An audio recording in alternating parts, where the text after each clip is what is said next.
吉时到，新人入洞房。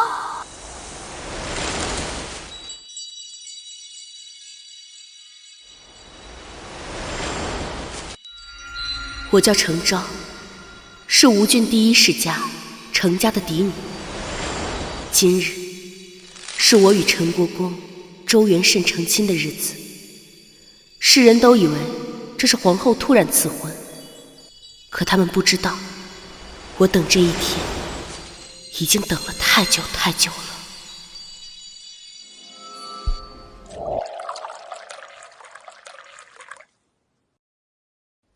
若非皇后赐婚，你不会嫁给我。现在朝堂局势混乱，你我皆是棋子。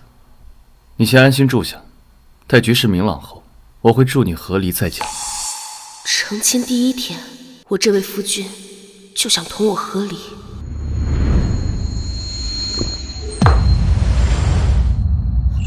国公爷，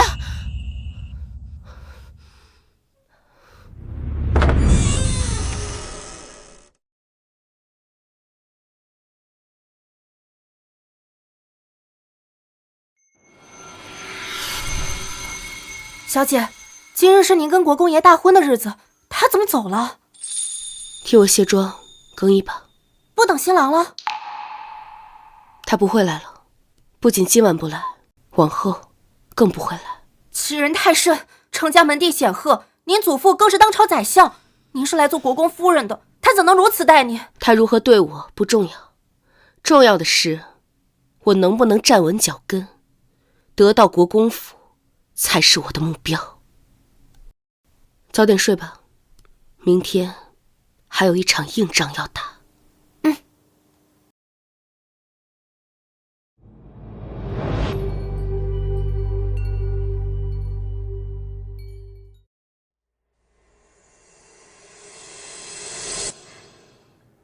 三少夫人，老奴是二夫人身边的管事樊妈妈。二夫人今日身体抱恙，太夫人昨夜也染了风寒，这冠馈礼就免了吧。放肆！我家小姐乃皇后娘娘赐婚，你们怎敢如此苛待她？没有苛待，我们这不是体谅三少夫人的身体吗？怕她昨日给累着了。再累能耽误冠馈礼？不圆房，不行冠馈礼，就是根本不认这门婚事。那我日后在国公府如何立足？秋白，送樊妈妈出去。樊妈妈，请。素月，去把我的兵器拿出来。小姐拿兵器做什么？去给公婆请安。我不同意这门婚事。娶这么个儿媳妇儿，样样都不如长房的媳妇儿。你是想让我被长房压一辈子吗？她是程家女，家世比长房媳妇还要高，怎么就不行啊？这些个清贵门第出来的女子，最是虚伪做作，跟他们打交道，我浑身不自在。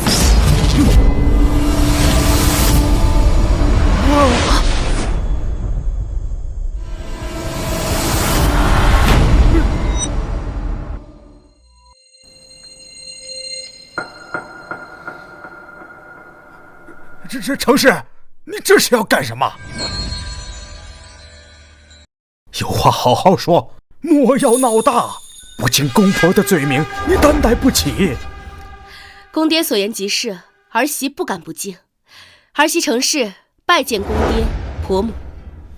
来人，把我的长枪拿出来！你消停一点吧，这婆媳在这院子里舞斗，叫别人看见会笑话的。我管他呢！长房要笑话的。婆母，可否将你腕子上的翠玉镯子赐给儿媳啊？你敢！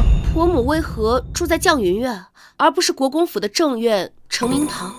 这儿媳妇真胡，哪壶不开提哪壶。把我的枪拿来！长房的大老爷还有2位少爷都已经去世了，所以这爵位才落到了3少爷头上。可是您儿子明明都已经是国公爷了，这国公府的家产却还是由长房婆媳把持，国公府最体面的正院承明堂也是由长房婆媳居住，您这个二夫人处处受人压制，到现在都没能翻身，这又是为什么呢？他怎么知道的这么清楚？难道外面都传开了？那是因为太夫人根本就没有想让二房继承家业，要不是长房绝后了，这爵位也轮不到你二房的三少爷来继承。而且公爹这个嫡子还在世，却由嫡孙来继承爵位，您说他老人家到底为什么这么看不上二房？那是因为他偏心。婆母，这可不是偏心，您出身柱国大将军府，公爹也是武将，三少爷更是自幼在边疆立了战功之后才回到京畿营当差。你们二房啊，从血脉里带着武人气。武人怎么了？老国公爷就是从容之功，替先帝打下了江山，这才封的爵。太夫人自己出身书香门第，她瞧不起武将。哎呀，莫要忘姨娘，是他偏心，还不让我抱怨？可这长房婆媳都是书香门第出身，而婆母您出身就摆在这儿，要是太夫人在一日，您就永远都要被长嫂压一头。我看这太夫人可健朗得很，您恐怕还得被她压着几10年呢。那我该怎么办？婆母，你看我不是嫁进来了？你，吴郡世家的城市出过多少文人宰相，你应该都数得过来。若论亲贵、诗书传家，长房婆媳又有谁有资格在我面前倨傲？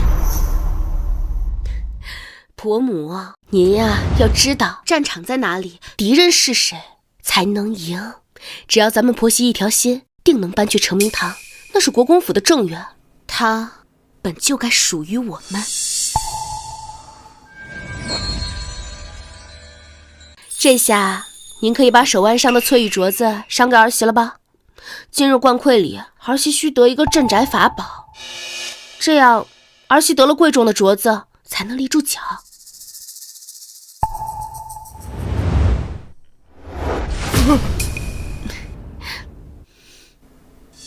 你可别学那些文人啊，就一张嘴皮子厉害，我可是要看你的真本事的。好，那今日冠馈礼什么时候开始啊？母亲，来人，准备鞭炮，通报下去，国公夫人要行冠馈礼了。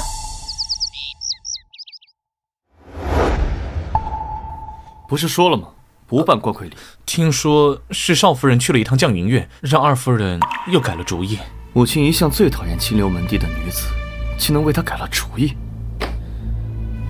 这个程昭到底用了什么手段？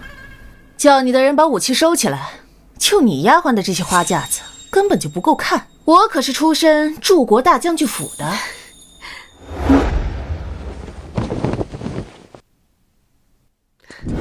是啊，我的丫鬟呢，比不上您一根毫毛。知道就好。啊，刚才谁踹的门啊？可能是那个门栓年久失修，自己断掉了。儿媳真是替您委屈，您都是国公爷的母亲了，却还要住在这破烂的地方。婆母啊，可否告诉我，今日要见哪些人？太夫人是国公爷的祖母，也是国公府的天。大夫人跟我向来不对付，她那个人最是虚伪，喜欢背地里使坏。大少夫人性子乖顺，但说到底是大方的人，我也不喜欢。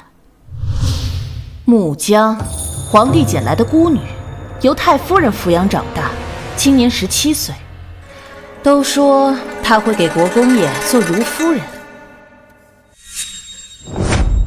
手握权柄的太夫人，野心勃勃的大房，还有一个虎视眈眈的如夫人，这就是本朝第一显赫门第陈国公府。冠馈礼开始，新妇献礼。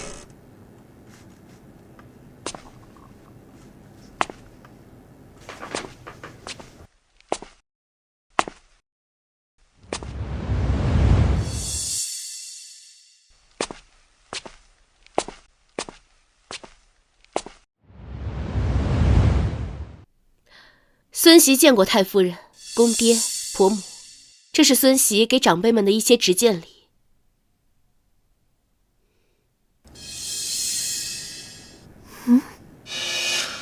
二夫人不是最不满这桩婚事吗？她居然把贴身的镯子给了程昭。哼，拿到镯子又如何？国公爷不喜欢他，太夫人更不可能重视他，他是斗不过我的。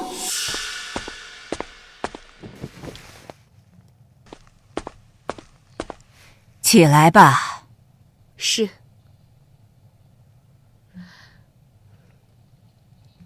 这是孙媳自己亲自做的一些点心，还请太夫人品尝。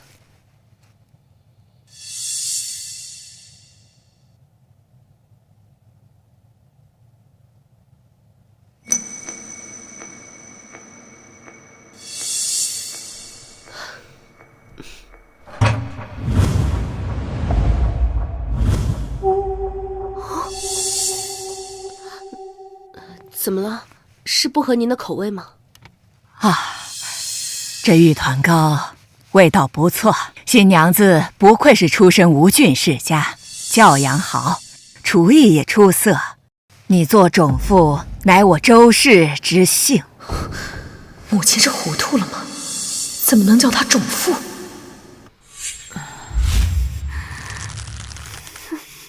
谢太夫人。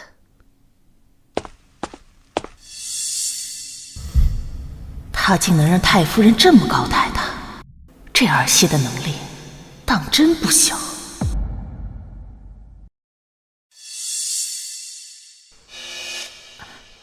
太夫人，您脸色不太好，难道这玉团糕有何不妥？程昭做的玉团糕，更当年朝阳郡主所做，如出一辙。朝阳郡主是哪一年死的？得有20年了吧？18年。你说，万一他没死，程家会不会偷偷地把他藏起来？他当年腹中是否怀有胎儿？您是怀疑少夫人是朝阳郡主的女儿？不会的，她都死透了。心腹的闺名，一个昭字，今年17岁。您别多想啊，这个名字也很常见。算了，谅他也掀不起什么风浪来。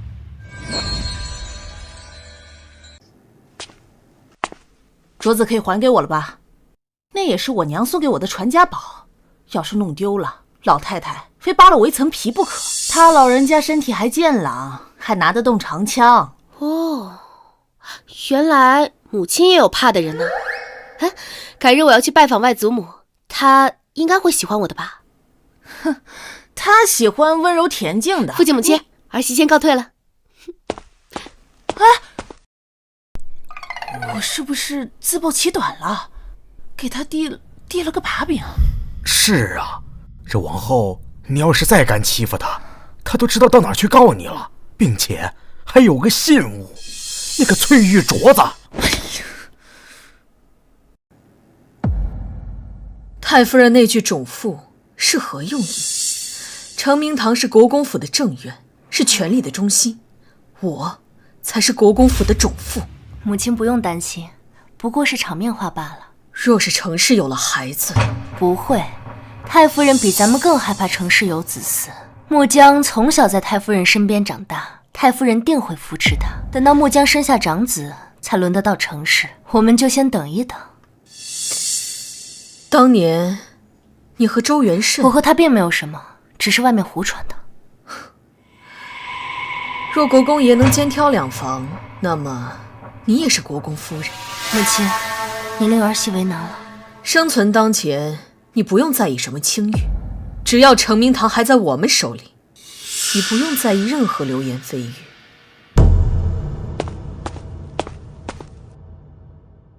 国公爷，二夫人派人询问您是否陪心腹回门。不去，就说我公务繁忙，脱不开身。可这三少夫人面子上会不会过不去啊？早晚都是要和离的，讲究这些虚礼做什么？他要是聪明人，就该知道我和他的牵扯越少越好。母亲，我派人问过元慎了，他公务忙，不能陪你回门。无妨的。以免亲家觉得怠慢，我给你准备了3倍的回门礼。母亲有心了，再让你小叔子陪你一同回去。新郎官若是去不了，他的兄弟可以代替。袁琪，来。娘，找我何事？明日由你陪着三嫂一同回门，莫要失了礼数。知道了。你在家喊我，我也喊我。是，三嫂。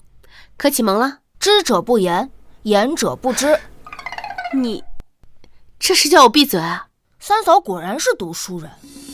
谁让你这么跟你三嫂说话的啊？不能捏脸，我是大孩子，我是大人了。你大个屁！我让你贫嘴，我让你贫，让你贫，让你贫，让你贫，让你贫。母亲回来了。这位是他是国公爷的五弟周元齐。见过程夫人。原来是五少爷，里面请。我祖父就在书房，你不是想找他请教学问吗？我找人带你去，可好？好，走。你跟国公爷相处如何呀？成亲第1日，他就想跟我和离，这可不妙啊！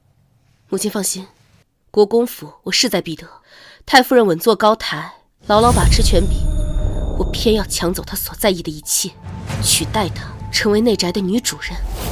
你一个人形单影只，复仇会很艰难。母亲请放心，得道者多助，失道者寡助。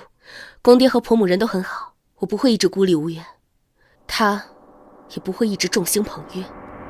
大夫人和木姜皆是他的爪牙，若是爪牙拔光了，就算是老虎也吃不了人。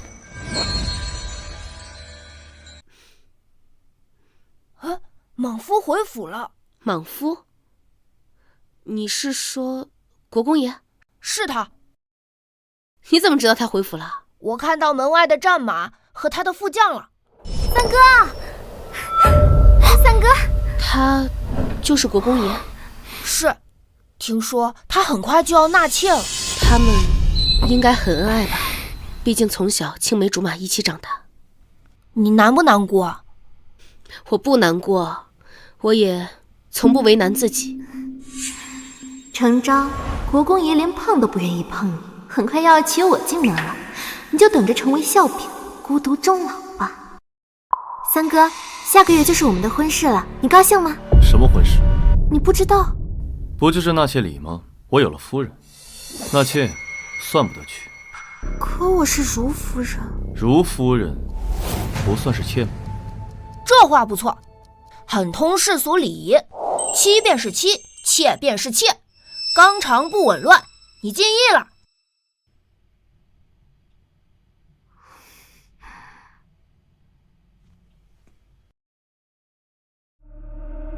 五弟，你怎么来了？我陪三嫂回门。妾身程氏见过国公爷。她就是程昭，我的夫人。程氏，你来的正好，下个月的纳妾礼你来安排。是，国公爷请吩咐。我就算是妾，也一定比程昭这个正妻受宠。三哥才不会怠慢我。三哥，他初来乍到，又没主持过大场面，到时候宾客来得多，他定会露怯。这等隆重的场合，不如让祖母安排大伯母和大嫂办办。大场面？那可是你我大喜之日，定是宾客如云，说不定连皇上都会亲临。你想多了，纳妾事宜一切从简，轿子从角门进，不办酒席。是。什么？从角门进，还不办酒席？你若想热闹，可以。放一挂鞭炮，但仅此而已。这国公爷不是对他挺好的吗？难道并非如此？今晚新姨娘就要进府了。要叫如夫人，咱们夫人初来乍到，可别在这些小事上惹是非。我就是替少夫人委屈。不用替我委屈，我想要的也不是什么夫妻情深。我错了，少夫人。走吧，去给母亲请安。木姜住东边的丽景院，你在想什么呢？我在想，丽景院的位置好像比咱们这2处院落都要好。少说风凉话。好，老夫人下的令啊，谁敢违抗？她女儿曾是皇帝的发妻，因先帝猜疑，他们夫妇就一直在岳母家避难。最危险的8年，皇帝呀就一直在太夫人身边生活的。后来皇帝登基了，发妻却病故了。即便立了新的皇后，太夫人这个岳母在皇帝的心中俨然是半个太后。不管是太夫人还是太后，做了坏事就该付出代价。母亲和他关系竟然这么亲近。你挡我路了。你请进。爹，娘，嫂子，怎么不进来？母子俩还记仇呢。娘叫我永不得踏入绛云院，儿子不敢不祥。哈，你顶撞我就算孝顺了，快滚进来！我还有公务，先走了。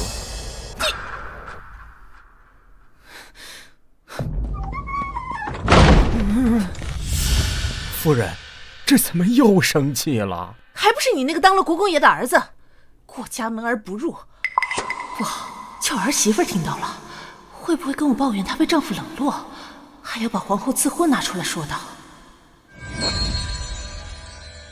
儿媳的小厨房啊，做了酸萝卜鸭子汤，请父亲母亲尝尝。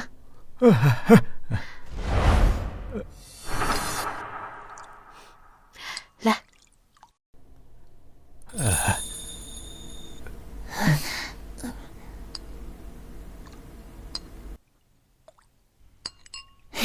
五弟有口福啦，来，记得多喝一点。谢谢嫂子。真好喝呀！这是什么汤啊？真好喝呀！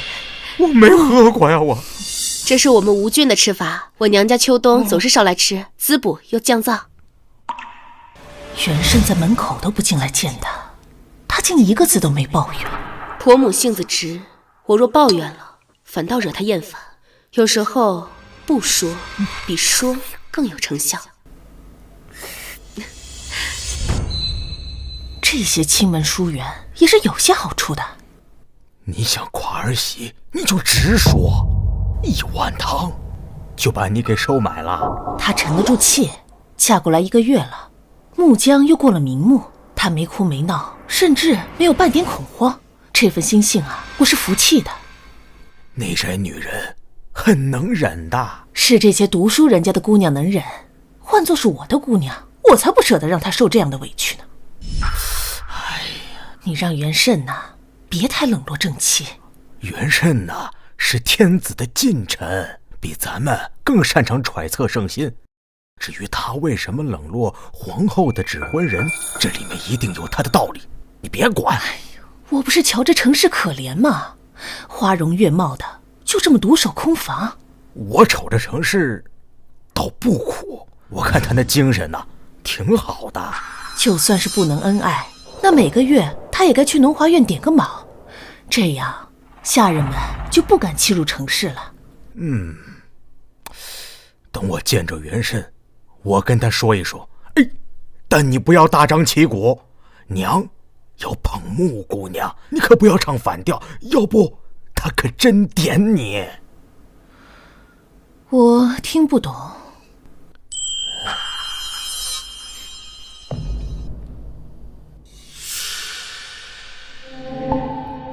父亲怎么来了？是有话交代你，就算是你有顾虑，也不该一直冷落正妻，他会遭人闲话的。结婚当晚，我便与程氏把话说清了，他难道听不懂吗？不要生他的气，他性子挺好的，对你毫无怨言。哦，不是他告状啊，是你娘担心。父亲平日无欲无求，但很少有人入得了他的眼，连他都夸赞程昭，倒是难得。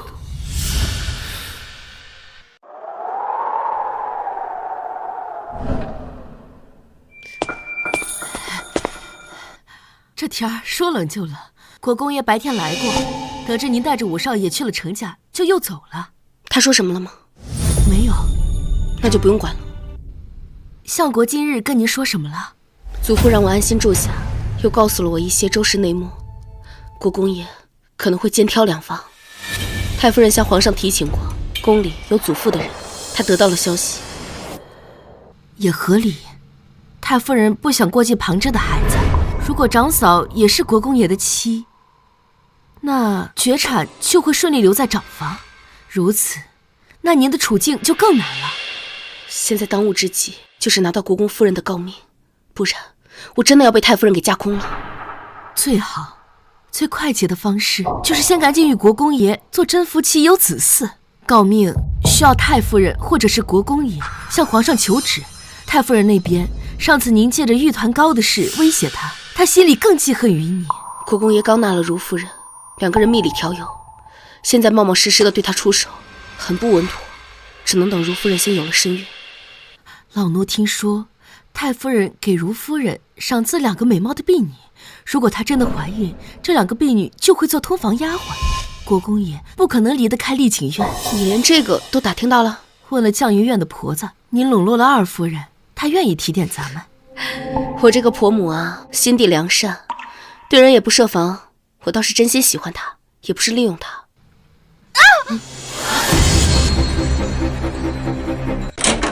发生什么事了？当时什么东西在动，我以为有人偷窥，刚一伸手它就咬了我，是慢风蛇，快拿刀来，恐怕要砍下这只手才能保命。慢着，军中密探传信会用到慢风蛇，这蛇定是周元慎养的，他肯定有解药。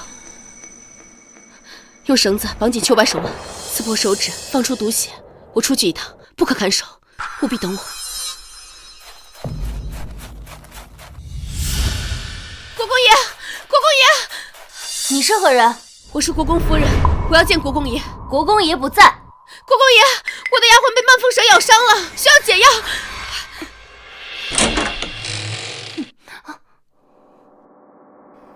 国公爷不是大夫，你的人受伤自己去请医，深更半夜来敲门，毫无教养，勤劳楚馆的妓人都不如你这手段，简直不要脸！哼！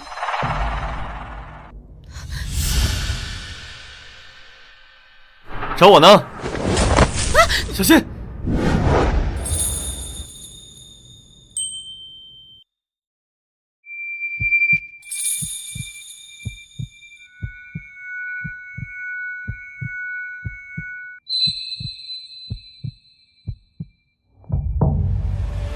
国公爷，我的丫鬟，给你药，谢谢。半个时辰之内不会死。慢风蛇毒性没那么强。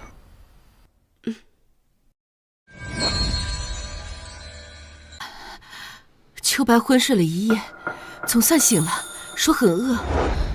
应是余毒未清，得休养几日。我去找母亲，叫她帮衬请医。您一夜未睡，要不要去休息一下？老奴去请。我无碍。你丫鬟中了蛇毒了？这是他舅舅送给他的，军中传信用的。谁知道他不拔毒牙？还希望母亲能请个大夫替他看看。哦，是，老奴这就去交代人请医。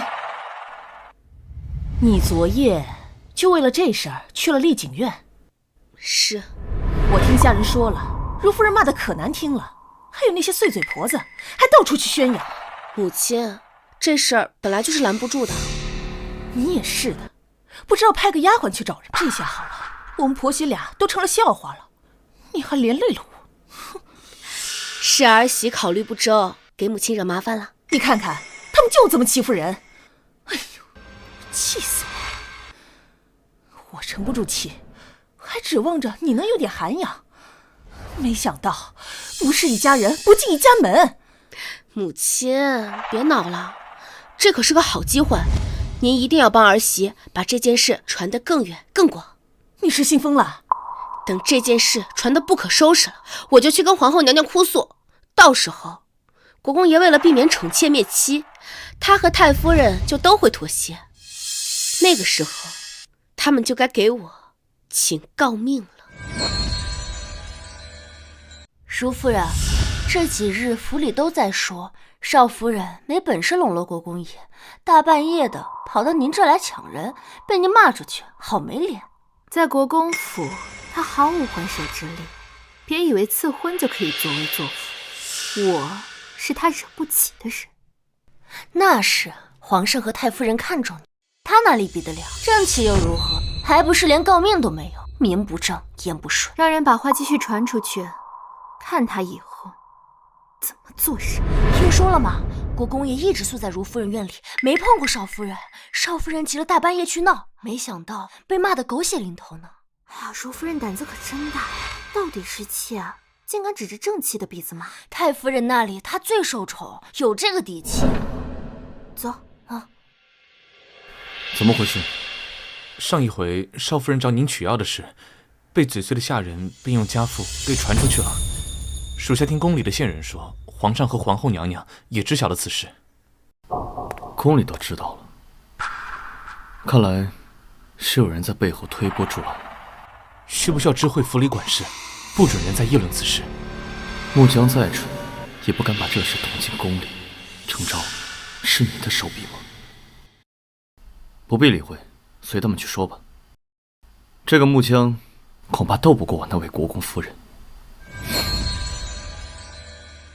相爷回复：有言官在朝堂斥责国公爷宠妾灭妻，相爷解围说是误会，又问了国公爷何时给您请诰命。国公爷不同意也得同意。是，国公爷当场就向皇上求了您的封赏，皇上已经命礼部拟论圣旨。看来这圣旨很快就要到来了。国公爷若是过问了二夫人，就该知道此事是您在推波助澜，会不会与你离心？我与他本就比普通人还陌生，他人不来，国公夫人名分再不给我，当我好欺负是吧？是。哦，对了，水凉了，快去帮我换一碗。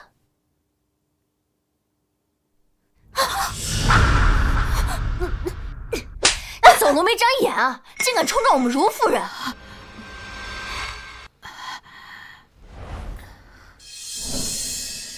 少夫人怎么连下人都管不住，冒冒失失的？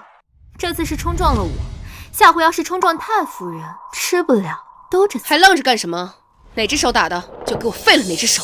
你敢？你看我敢不敢？动手！是。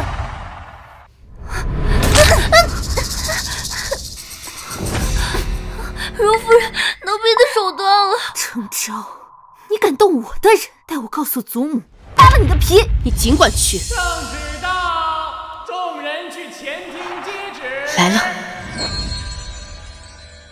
不用想都知道，这圣旨定是皇上给太夫人的。皇上对太夫人的敬重和信任无人能比，就连当初捡了我，都是交给太夫人抚养的。太夫人脸上有光，那是整个国公府的脸面，与你何干？程昭，你是真傻还是装傻？我是由太夫人亲自抚养长大的，在她老人家眼里，我比亲孙女还要亲。你一个外人，还想从我的碗里抢食，不自量力！可是我觉得这道圣旨不是给太夫人的，更与你毫无干系。我知你嫉妒，你且等着看。太夫人若得了赏赐，定会分给我，说不定连这圣旨都是给我的。毕竟皇上宠爱我，得知我成亲，极有可能给我赏赐。好啊，那我拭目以待。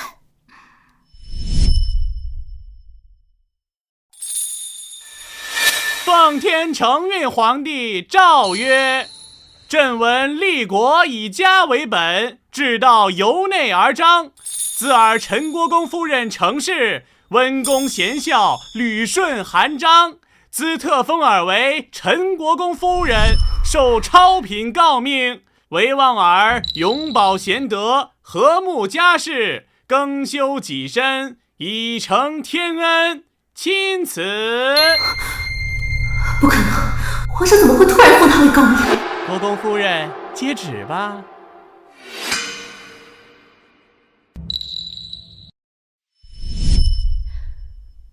臣父谢主隆恩。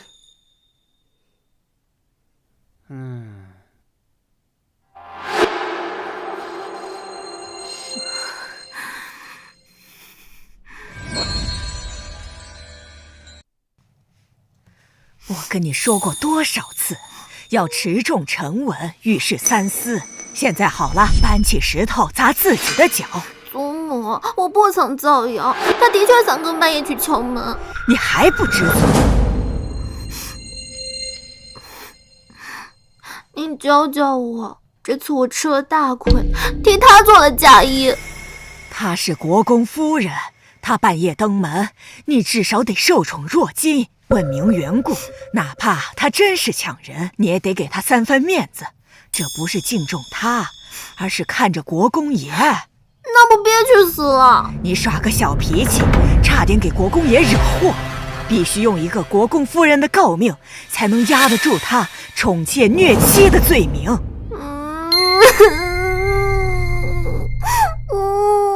好了好了，一个诰命夫人的虚名不值什么，咱们这样的人家最不缺的就是诰命。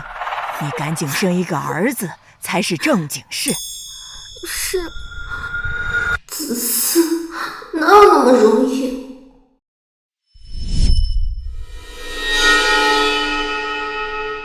国公爷，圣旨已经下了，少夫人如今已是诰命加身了。原本皇上和皇后娘娘都已经听说了少夫人被穆姨娘折辱的事，册封诰命已是板上钉钉，您又何必让言官弹劾您宠妾灭妻啊？被骂几句，又不少块肉。您是为了让少夫人更快得到诰命吗？可这么一来，日后还能和离吗？谁说我是为了他？我自有我的筹划。是。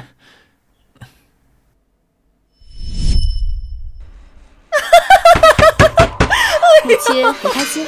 开心啊，我当然开心了。你看到今天大夫人那个脸色了没？那比中毒还难看。你呀，可真是有本事，遇到任何事情啊，都能从从容容，游刃有余。这还不得多亏了母亲暗中出手相助吗？呀，你这么一说，那我也有功劳的嘛。当然了。哎呀，2日之后，太夫人还要为你设宴庆贺，到时候包括穆姜在内的所有人都得认你这个国公夫人。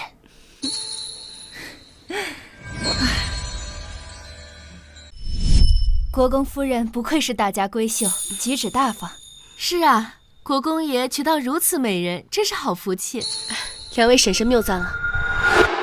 少夫人，恭贺你了。多谢妹妹，妹妹礼数周全，都是祖母教养的好。她就像只猫，野性难驯。往后你们要和睦相处，不可再有争执。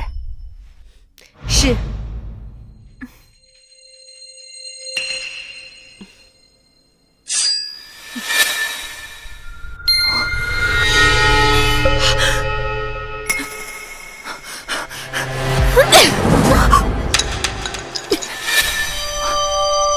母亲，你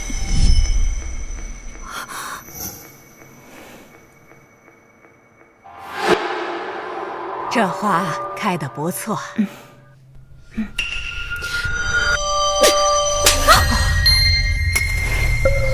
敢打我？跪下！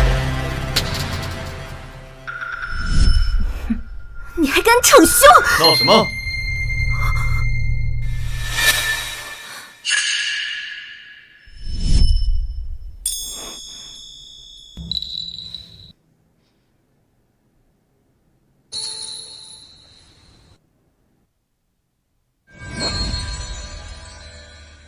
闹什么？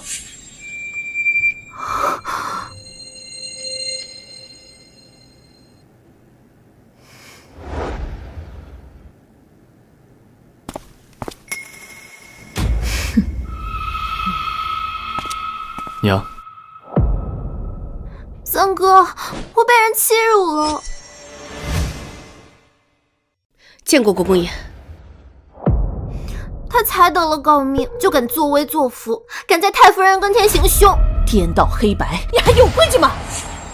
分明是你暗算程氏，还伤了我。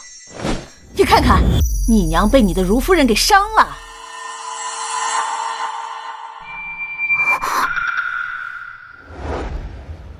阿江有些无礼，都怪我平日纵容，我自省。我可敢！作什么自省？分明就施压。这么多年，永远是这个把戏。让祖母自省，那便是孙儿的不是了。孙儿罪该万死。此事因穆姨娘而起，那便罚她在庭院跪1个时辰，向祖母赔罪。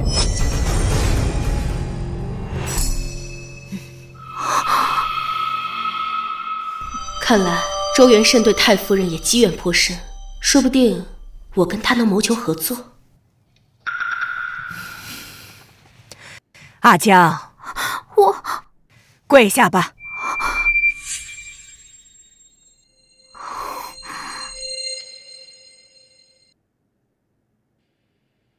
天色不早了，祖母好生歇歇吧。孙儿告退。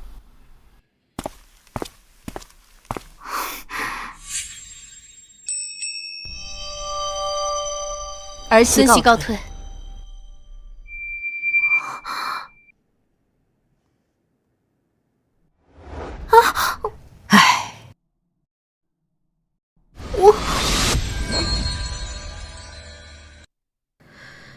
清堂，你可听到国公爷喊穆姜叫穆姨娘？是，儿媳听到了。他竟这般刻薄，当着太夫人的面竟这般叫他。看来是穆姜他们落了下风，也许是穆姜和太夫人亲敌了，没把程氏放在眼里，所以才暂时落了下风。二房有好戏看了。好，等他们斗得你死我活，再提你和国公爷的事。你是清门淑女，可能一时半会儿接受不了肩挑，可你想想程氏，他凭借着不要脸就得到了诰命，有时候为了前途也该放下一些架子。你顶撞了你祖母。无妨，祖母很公正，我只是实话实说。还不是瞧不起你媳妇儿？啊，今夜你歇哪儿？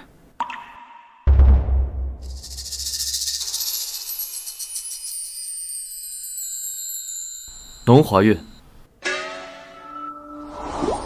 他今晚要去昭昭院里，是说笑的，还是认真的？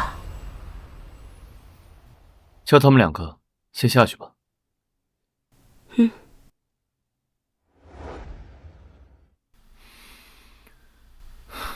原本我告诉过你，叫你安心住下，等待局势明朗。程氏无在家之女，你说要助我和离再嫁，着实如五雷轰顶。如此，你便是认命了。我才不到20岁，就有了超品诰命，这可是极好的命，妾身求之不得。更何况，我们是夫妻，一荣俱荣，一损俱损，我绝对不会拖你的后腿。他就这么不想离开我？也罢。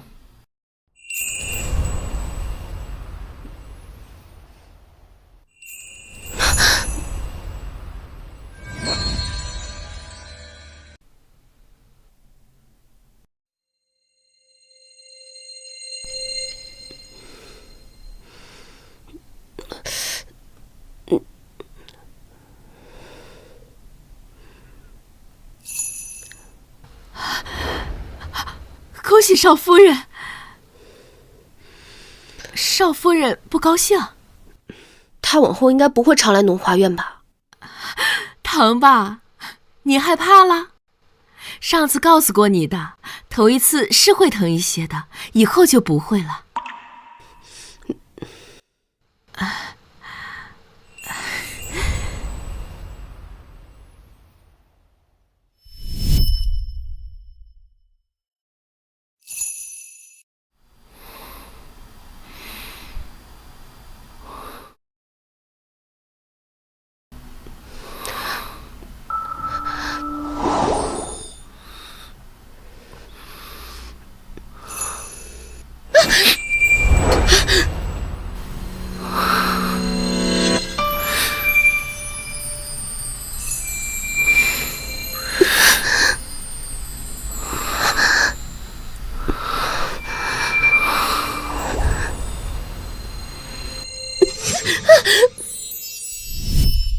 畜生配种，就是那个姿势。周元慎，欺人太甚！国公爷还没走啊？后日是福康公主寿辰，你随我去贺寿。我知道了，妾身与福康长公主相熟，她的长子时常到程家请教学问。祖母还在的时候，正旦春宴，长公主也会亲自登门。如此甚好。国公爷不去忙公务吗？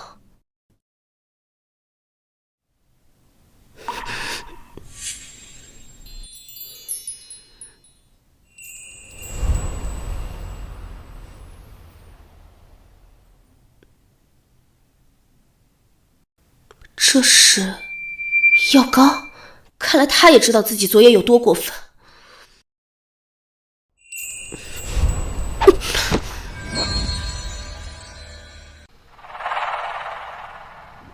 今日福康长公主寿辰，戴黄金首饰，长公主最喜欢黄金，是不是太老气？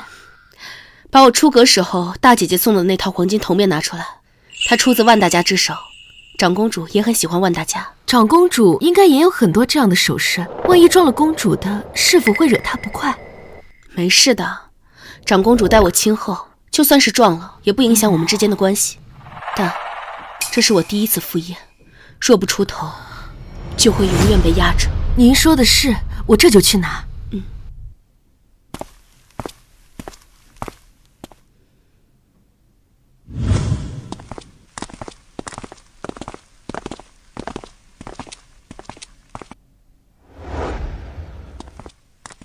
听说国公爷连着多日跟三少夫人同房，摆明了要捧她，还帮她收拾了如夫人。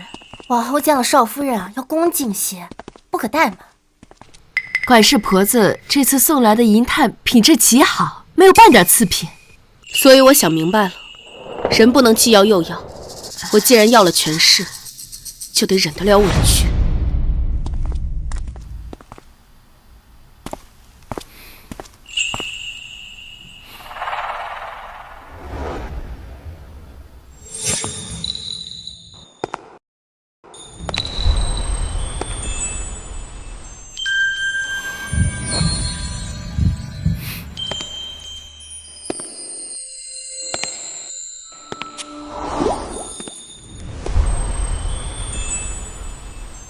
国公爷，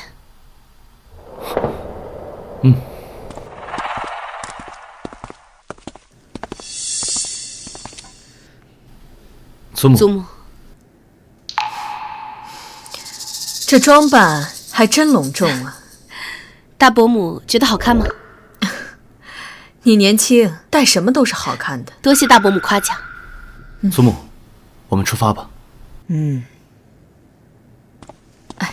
你慢些。大伯母故意内涵他却装听不懂，反让大伯母吃瘪。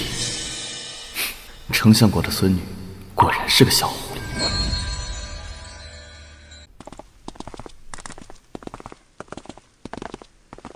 见过长公主。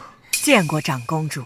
周老夫人，您来了，让我这宴席蓬荜生辉了。长公主客气了。周老夫人，您年事已高，这外头风大，我让嬷嬷带您去避风亭喝杯热茶。还是长公主想得周到。那老身就先去亭子里坐坐，静候开席。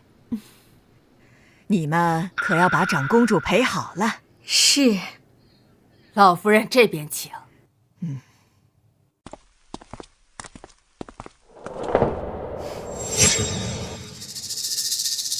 最近程昭在府里出尽风头，今日我定要他颜面扫地。你在笑什么？我笑有人要搬起石头砸自己的脚了。你自己小心，我先去南壁那里。长公主这步摇，瞧着与我家国公夫人的头饰出自一人之手。这种金饰啊，还是长公主戴着，更为端庄大气。我从未见过比长公主更适合戴这种头面的人了。国公夫人这步摇也是出自万大家之手，难怪看着如此眼熟。是，周家大夫人是暗示国公夫人不懂事，抢长公主风头吗？我看呀，这位国公夫人要倒霉喽。托了公主的福，若不是公主喜欢，万大家哪能打造出这么漂亮的首饰？我们便不能沾光了。万大家时常跟人说，要不是公主赏识，明珠蒙尘，他和妻女都是要饿死的。你这小嘴儿，曾是抹了蜜了？这可是真的。谁人不知万大家当初被同行恶意打压，险些被废了手，还是公主经过路见不平救了他，才会有如今艳绝天下的手艺啊。是啊，长公主菩萨心肠，乃我朝大幸。正是，难怪万大家始终铭记恩情，感恩戴德呢。长公主哪里会在乎什么首饰？这种知遇之恩，提携了一位天下闻名的金匠，才是她的荣耀。国公夫人，上前来吧。你头上这步摇，先摘了吧。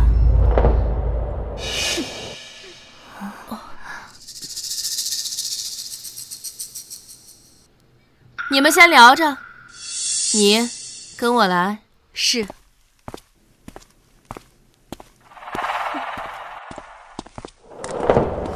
我就知道，程昭再怎么说破嘴皮，公主也不可能放过他，直接让他当众取了首饰。待会儿宴席上，他定会被众人耻笑。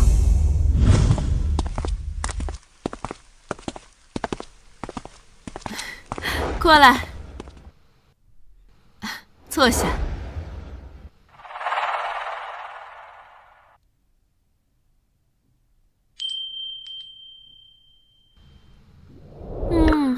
果然好看了些。你之前那个虽然好看，但样式老了些，这个样式新颖，更配你。公主，我怎能夺人所爱呢？你呀，就别跟本宫客气了。本宫跟陈家这么多年的交情，你也是本宫看着长大的。本宫送你点东西，可别推辞了。好，那就多谢公主。公主赐不可辞，将来我是要留给我闺女做嫁妆的。你这小嘴儿，怪会哄人开心。新媳妇不好做吧？你那大伯母一上来就开始挑拨，生怕本宫听不懂似的。新媳妇是外人嘛，外人变成家人总是欠些火候，我不着急的。你如此通透，本宫就放心了。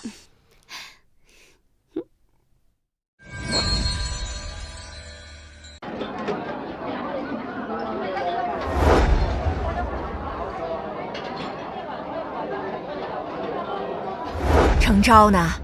怎么只有你在，不见他的人影啊？娘，程昭他惹祸了。怎么回事？还不是他太过张扬，今日非要戴那万大家做的金步摇，碰巧长公主今日也戴了万大家做的步摇，这不一瞧见程昭也戴了，自然是不高兴了。长公主她表现出不高兴了吗？那是自然，长公主今日特意把他叫了去，当着那么多人的面让他把金饰拿下，最后还特意把他叫了去，私下定是训斥了他一番。程昭啊，这回是冲撞长公主了。没想到她作为心腹头一次出门就惹了麻烦。是啊，有些人刚刚做了诰命夫人就不可一世了。娘，这回你可得好好说说他。他应该不会有事吧？长公主到。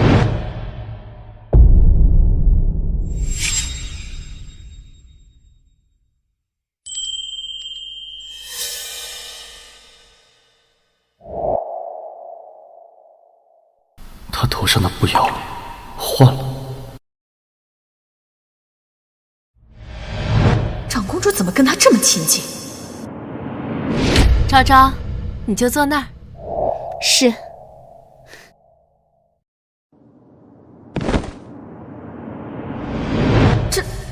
这不是长公主的步摇吗？怎么到了程昭的头上？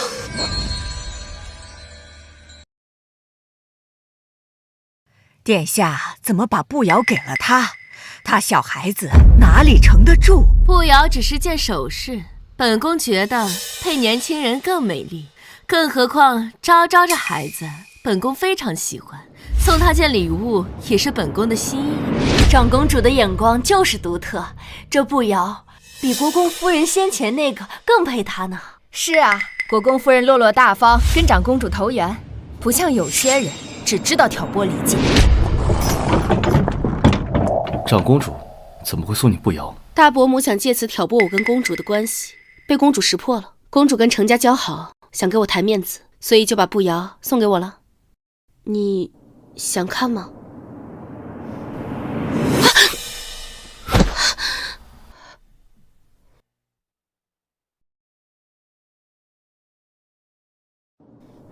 这，你可以挽个髻。怎么挽啊？你会吗？我看母亲平日里随手一挽，我还以为女人有手就会。哪有那么简单？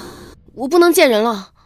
我要是这样散着头发走回农华院，那就跟没穿衣服差不多。国公爷到府上了。这要是被人看到我跟周元慎从马车上下来，披头散发，还不知传出什么闲话。你别动。夫人今日累了，我们走后门，发马车直接进去。是。直接送你回农华院。他竟然还有体贴的一面，倒是难得。什么？宋氏欺负我就罢了，还欺负晚辈，简直是拙劣！这些个读书人。我不是骂所有的读书人，是宋氏品行下作，目光短浅。你一个侄媳妇儿，能耽误她什么事儿？她可是好好住承明堂的。母亲别恼，儿媳又没说。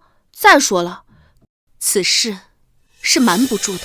再过几日，消息都传出去了，丢脸的可是大伯母啊。那是她活该。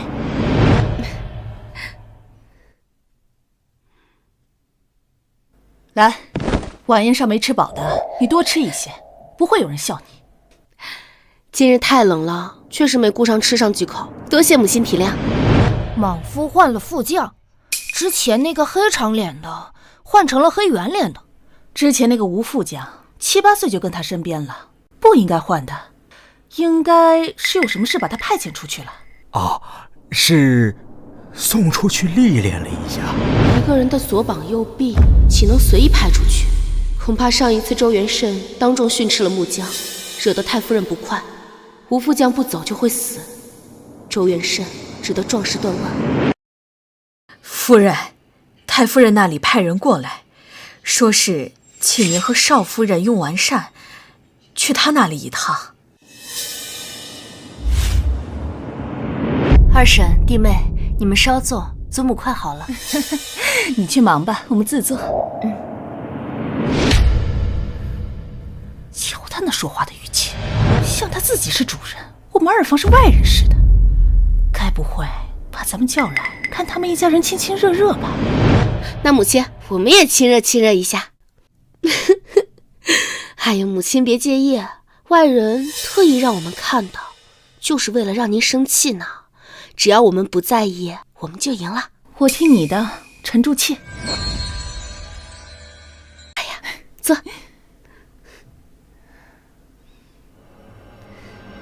喝茶。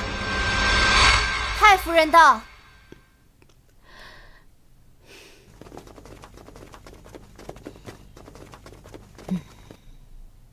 坐下吧。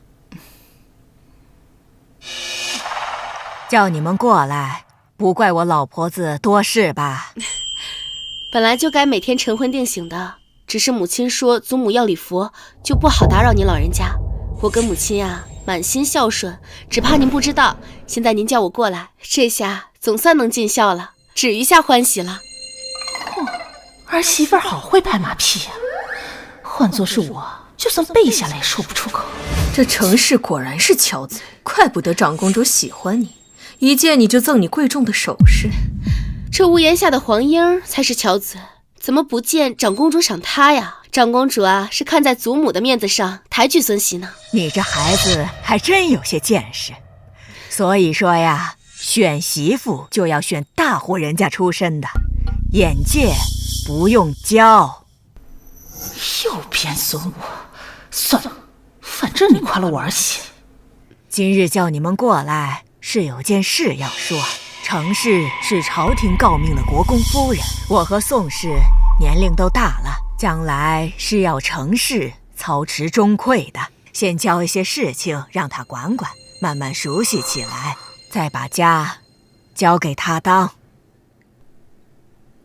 恭喜弟妹。孙熙高兴坏了，反应有些慢。你一个小孩子没城府，不着急，慢慢练。我一个老婆子一时半会还死不了，有时间教你，你就管大厨房吧。大厨房是油水最多的地方，也是我安置亲信的地方。母亲这是什么意思？多谢祖母厚爱，孙媳受宠若惊。大伯母，侄媳定会协助您操持好这个家的。日后若是有什么不周到的地方，还请大家宽容一二，侄媳感激不尽。行，你以后有什么不会的，尽管来问我。你比你大嫂命好，她嫁进来都5年了，至今还没有摸清楚池家的门道。她娘家可是庐江的横氏，父亲任翰林院的掌院，她呀书读的比谁都多。可是有的时候，人讲的不就是个命吗？你说是吧，二夫人？你不行，我要忍住，不能给昭昭拖后腿。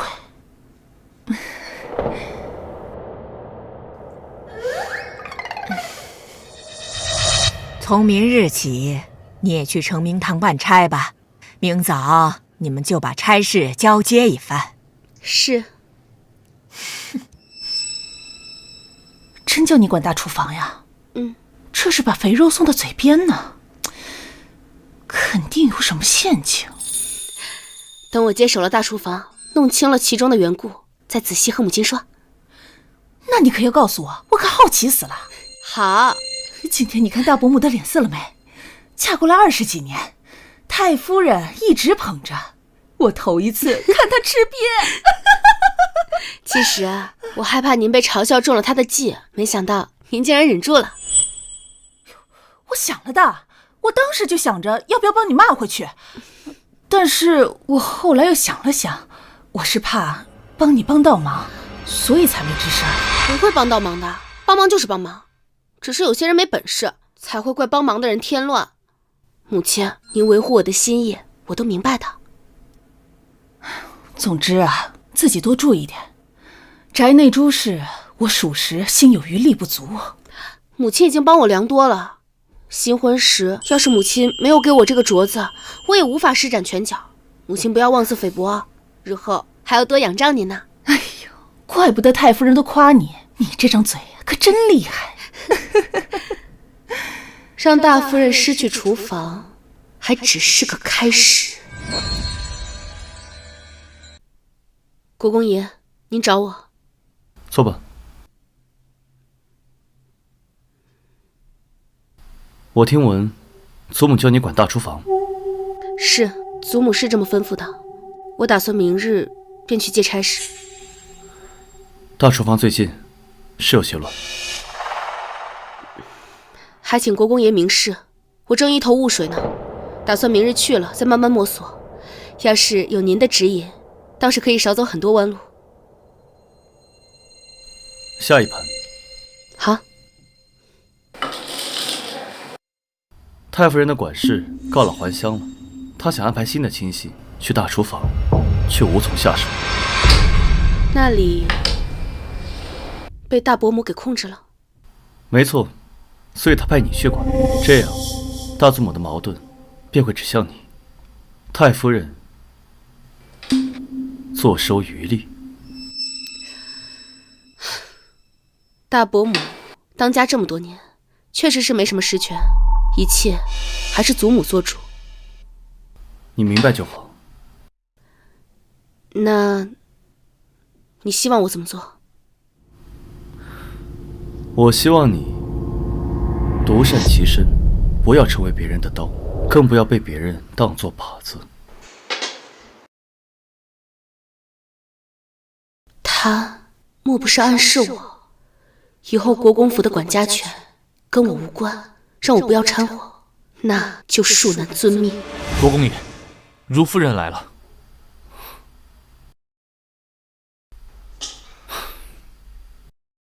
他会带木江进来吗？三哥，我给你准备了点心，趁热吃。多谢，收到了，回去吧。三哥，我想多陪陪你。你若要处理公务，我给你研墨吧。书房重地，不是你该进来的地方。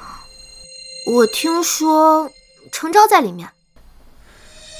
他与你不一样。三哥，我们才是青梅竹马。哦。如夫人，请回吧。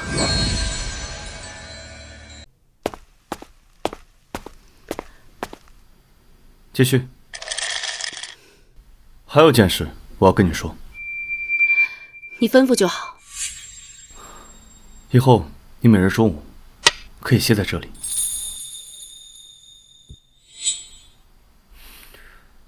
你上午要办差，下午一人。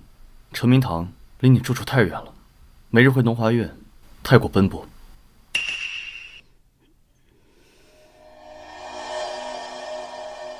你要是不愿意，也可随你愿。我这样不会打扰你吗？既然我提了，便不是客套话。多谢。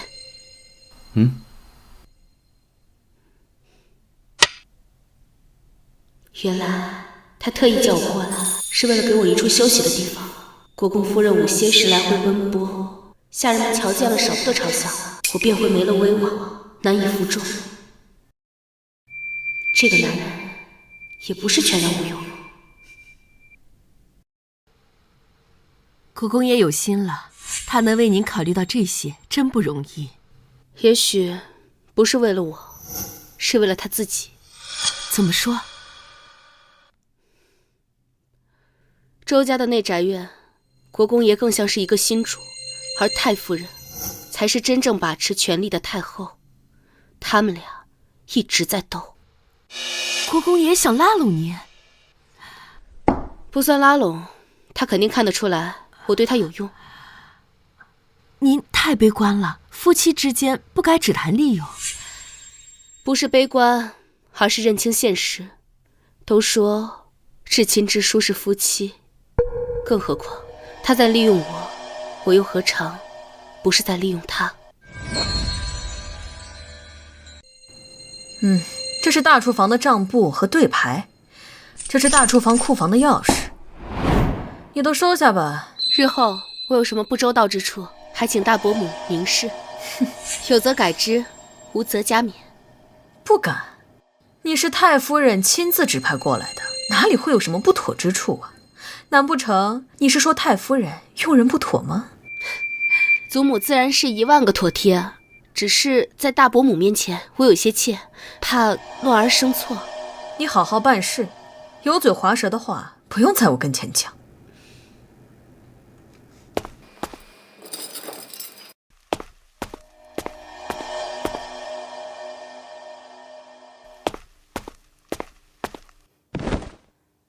大夫人可不会给国公夫人面子，她倒是耐得住性子，涵养功夫了得。程家的姑娘岂有善茬？皇后让她嫁进我国公府，也不知安的什么心。不过她年纪轻轻的，掀不起什么风浪。是。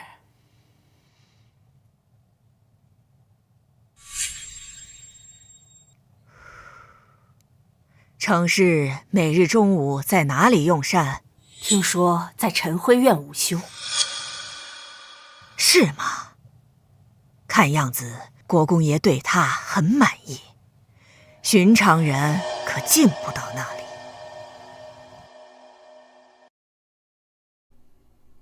权势之路白骨累累，祖上造的孽还不够吗？你为什么还要去做这些事？你看看那些被查抄的人家，哪一户不是活生生的人呐？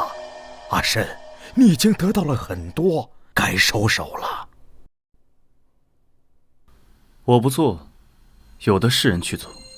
君要臣死天经地义，不算造孽。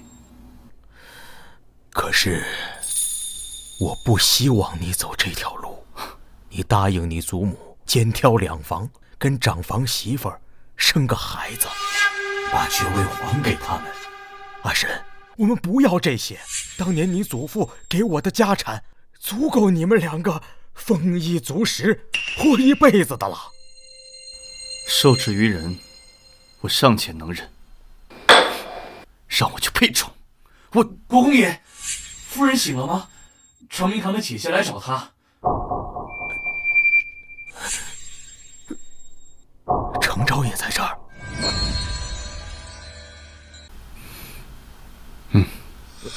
哦，那我先走了。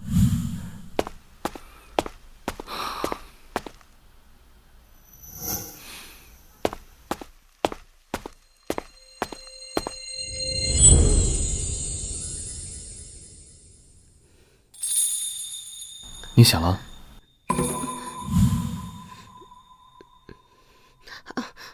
对，刚醒，我立马起来。你睡过头了？不是，大伯母说午休的时间增加1个时辰，她身体不舒服，叫我们等她传话。那你去吧，今晚我去农华院院晚膳。好。他定是知道我听到了，要警告我。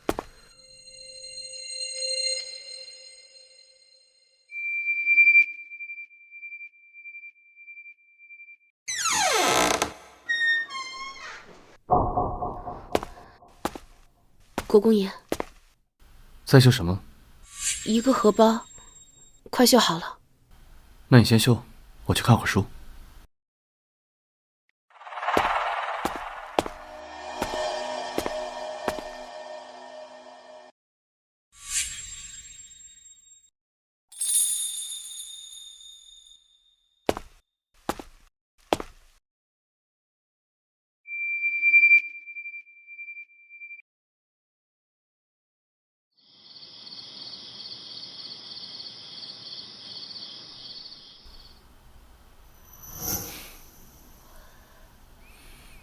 时辰不早了，先去休息吧。国公爷，你干什么？夫妻之间还能做什么？可是这里是外界，随时会有人进来。放松，你也想要一个孩子，不是吗？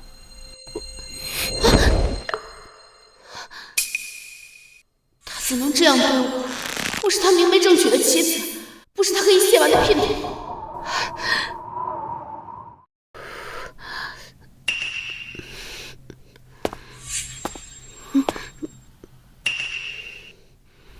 我看你手肘和膝盖都破了皮，涂点药，不然明天会很疼。不用，我帮你上药。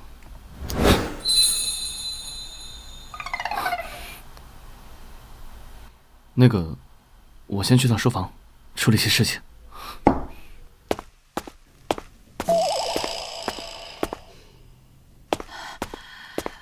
国公爷怎么走了？不是说好留宿的吗？别跟我提他。吵架啦？夫妻之间床头吵架床尾和，没有隔夜的仇。李妈妈，你说我们都同房那么多次了，怎么还没怀上？是不是他不行啊？国公爷还没走远，这可不能乱说。孩子就非得跟男人生嘛，从天上掉下来不行吗？天下哪有这样的怪事啊？要是我能得到国公府，还不用伺候男人，那该多好。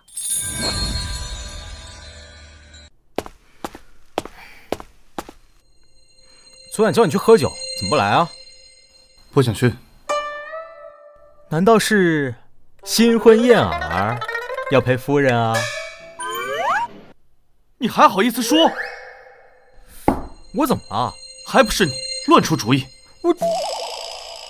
我以后再也不听你的了。大婚有些日子，你的国公夫人有没有喜讯啊？没有。那你的那个如夫人呢？哎，她可是皇上亲自捡回来的，要是她能先有了身孕，那不对你有更好的好处吗？这种好处我不需要。看来你是要让你的嫡妻给你生长子了。我倒是有一个妙方。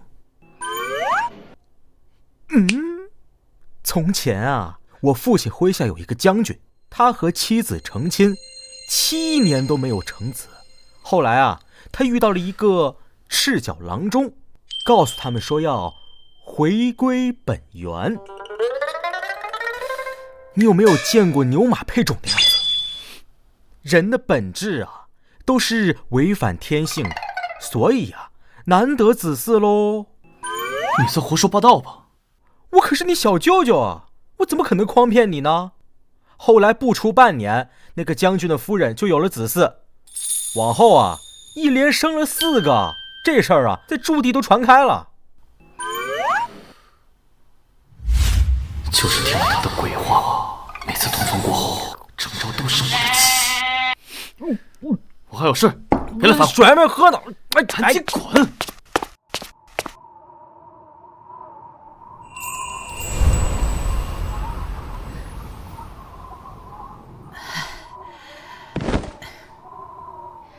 下雪了，国公爷已经1个月没回府了。听说如夫人这小半个月里也没在府里，你说他们会不会……别跟我提他，他们在一起正好，少来烦我。这话不像是您说的，倒像是二夫人说的。你们婆媳在一起久了，耳濡目染了。为何跟国公爷致歉？因为我觉得他不尊重我。会不会有什么误会？男人有时情到浓时收不住。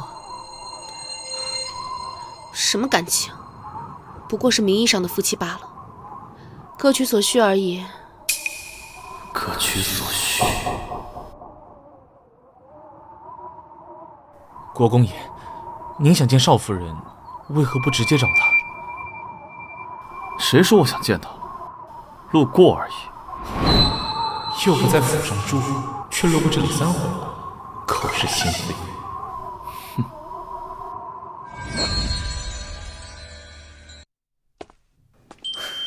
大伯母，今日叫你来是为了雪灾一事。大雪连下了3日，有不少人因此而受灾。往年这个时候，国公府都是要搭建粥棚，为百姓施粥的。这可是行善积德的好事啊。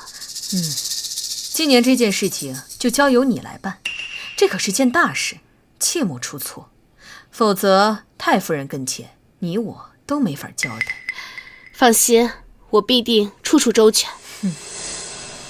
这种扬善名的机会，他怎么会让给我？恐怕会有陷阱。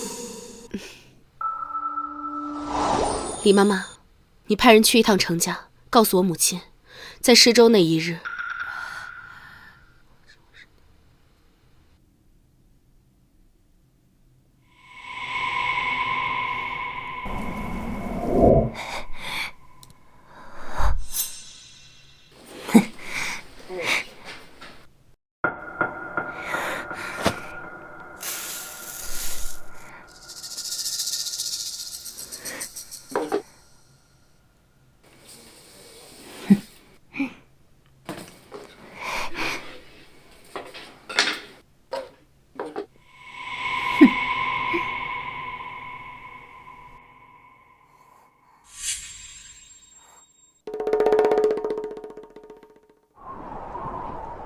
那位刘妈妈先是来了趟厨房，神色紧张，东张西望，而后又直奔大夫人的成明堂去了。过了好一会儿才出来。饭后就要施粥了，会不会有什么问题啊？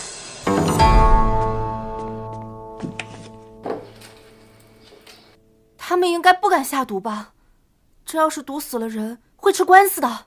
不敢下毒，却有别的手段作妖。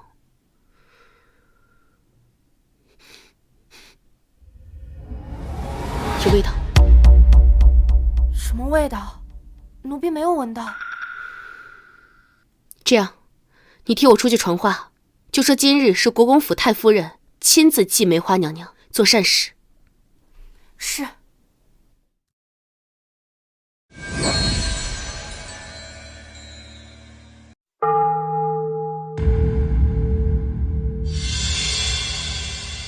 祖母，你怎么来了？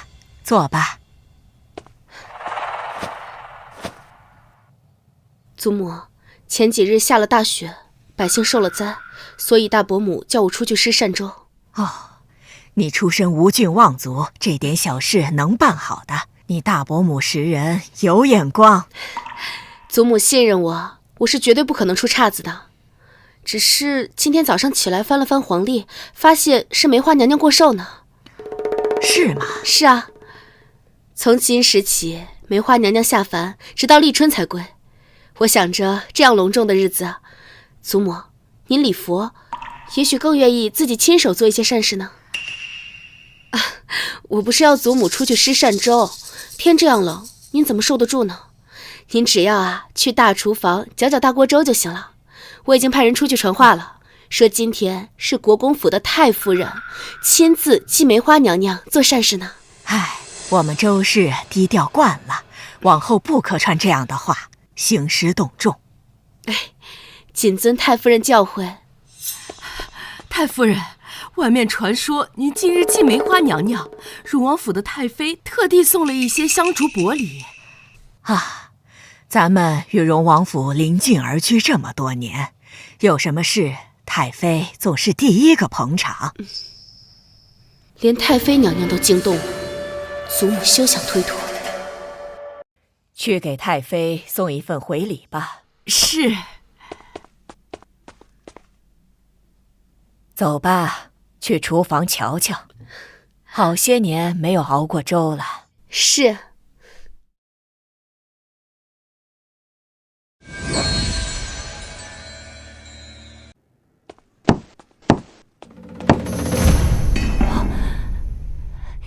太夫人，您怎么亲自来了？祖母心善，特地过来瞧瞧，毕竟是给百姓的吃食，不能马虎。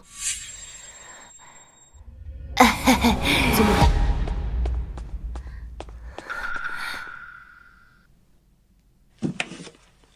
瞧这锅粥熬的正是火候，闻着真香。祖母，我给您盛一碗尝尝。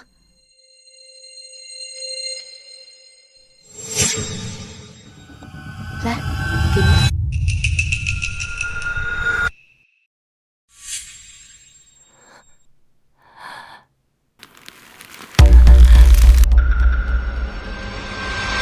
太夫人，不能吃！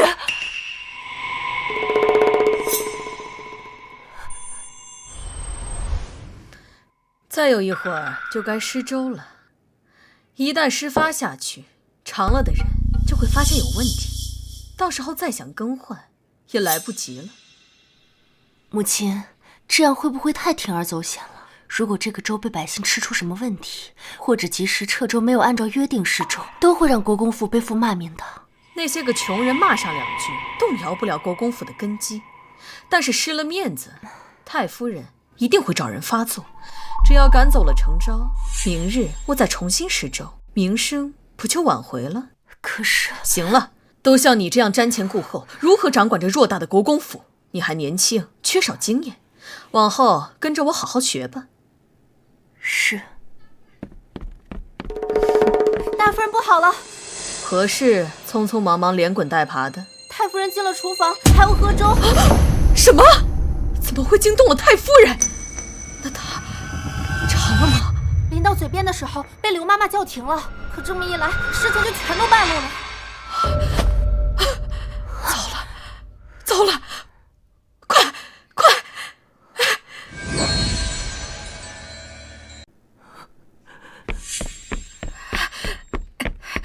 母亲，祖母，拖下去，打30板子，撵出国公府去。太夫人，饶命啊！都是奴婢胆大包天，请太夫人再给奴婢一次机会，奴婢再也不敢了。太夫人饶命啊！太夫人，做善事的你，哪怕你用陈米，尚有情可原。你竟然用发了霉的烂米，万一吃死了人，整个国公府都要问罪。轻则国公爷罚俸坐牢，重则褫绝抄家。你这要害死整个国公府啊！幸而国公夫人机敏，识破了你的鬼把戏，你还有脸求情？拖下去吧！太夫人，饶命啊，太夫人！太夫人讲清楚了这件事的危害，免得下人以为她刻薄无情。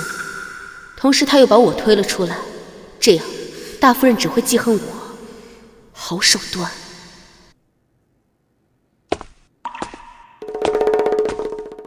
祖母，施粥的时辰已经到了吧？我方才看外头已经有不少百姓在排队了。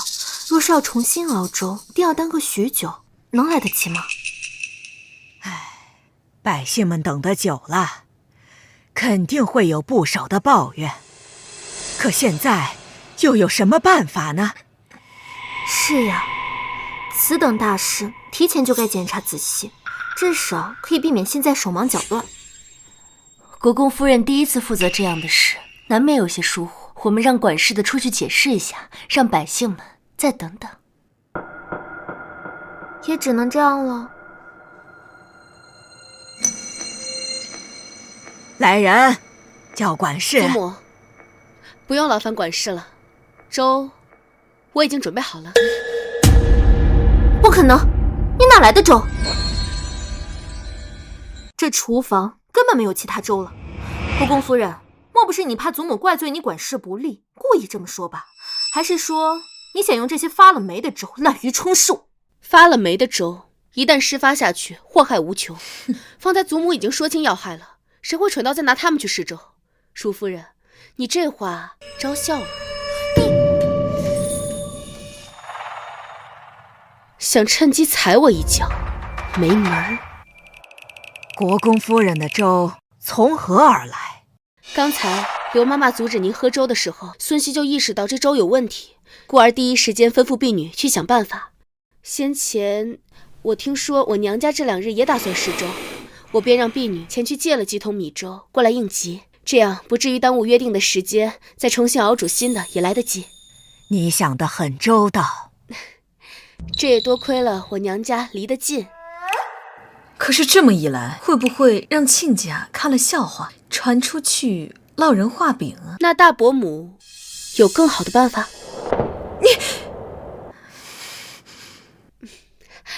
大伯母放心，我是国公府的儿媳，国公府下人的阿杂事，我自是不会透露半个字。我只告诉母亲，是我办事不力，用错了陈米，母亲爱女心切，替我遮掩还来不及，怎会宣扬出去？这件事的内情，除了今日在场的人，旁人是不会知晓的。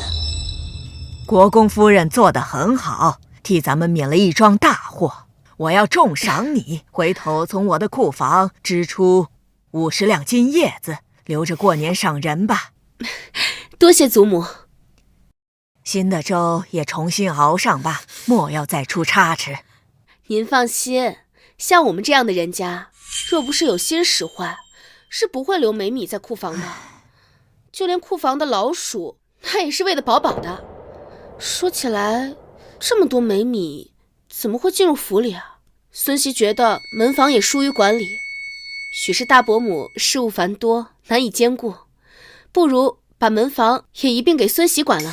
孙熙年轻，精力旺盛，府里的货品进出必定盯得仔仔细细。宋氏，儿媳在。听到国公夫人的话了吗？既然你精力不济，管不过来，那门房就交给国公夫人来管吧。是，儿媳领命。气死我了！宋氏是头昏了吗？为了陷害晚辈，竟用这么下作的手段。倘若百姓吃出个好歹，那我们整个国公府都要跟着受牵连的呀！婆母消消气，好在有惊无险。今日施发了几十桶粥，百姓感恩戴德，连带着国公爷的名声也好了不少。得亏你机警，要换作是我得被他们坑惨了。不过是心理较量罢了。其实经过了熬煮，毒米的毒性有限，但刘妈妈心里有鬼，担心祖母吃了大祸临头，所以这才暴露了。可惜了，宋氏这个罪魁祸首还好好的，我真想冲到陈明堂去，给他一顿痛骂。婆母，今日能让大伯母吃瘪，又拿到了门房的管辖权，是咱们占了上风。您如果去闹，此事的矛盾转到了您身上，可就得不偿失了。可咽不下这口气。哪怕是在边陲，也不会因一次袭扰就大动干戈。战事起，要的是攻城略地，徐徐图之。行，那我听你的。好了，喝水。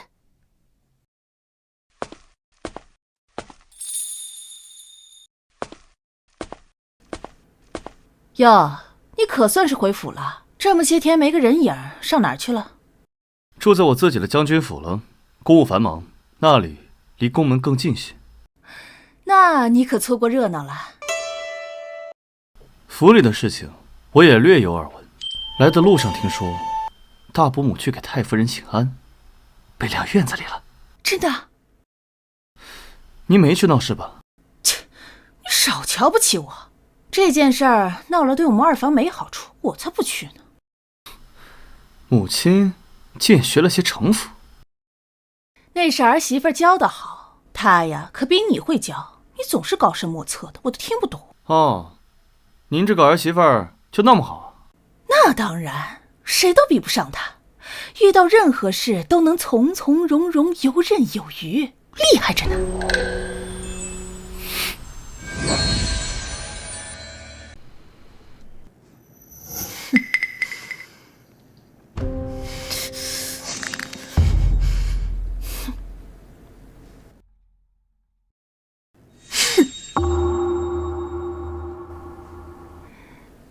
母亲，这是儿媳妇的小厨房炖的牛肉汤，清热又滋补，天冷了喝上一碗，一整日身体都暖暖的。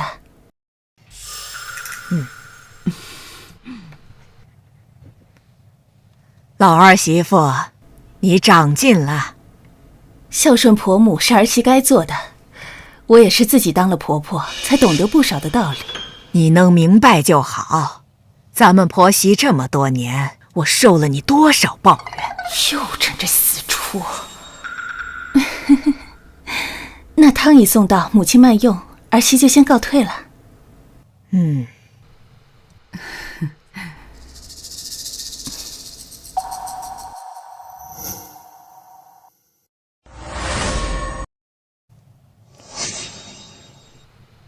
看热闹还知道找个借口，老二媳妇果然大有长进。二房那位国公夫人手眼通天了不成？自从国公夫人进门啊，这二夫人确实沉稳了不少。成事的见识比我想象的还要深，不知为何见到她，我就会想到朝阳郡主。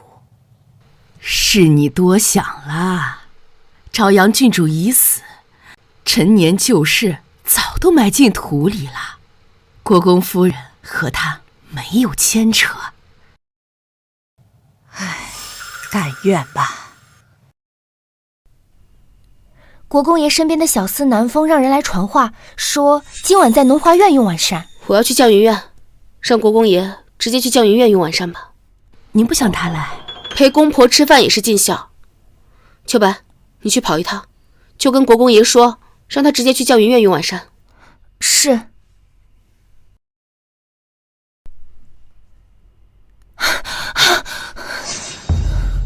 怎么才回来？路上见鬼了！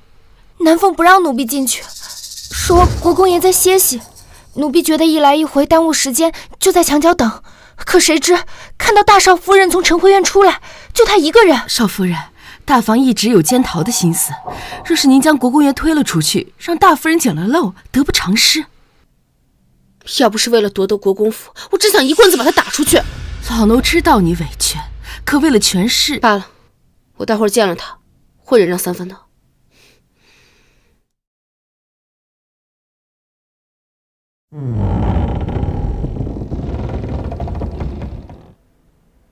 哦，准备好了吗？母亲，我枪法一般，您可要让着我。好说。国公爷，夫人和少夫人这是……嘘。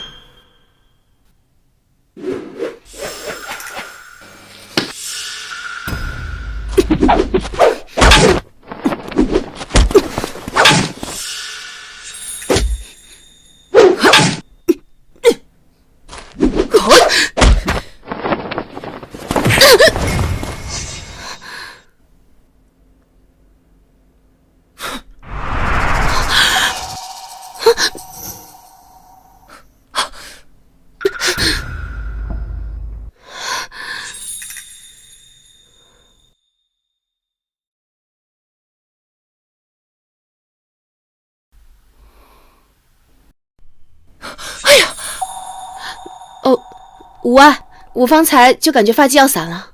哪里来的女鬼？哎，别瞎说。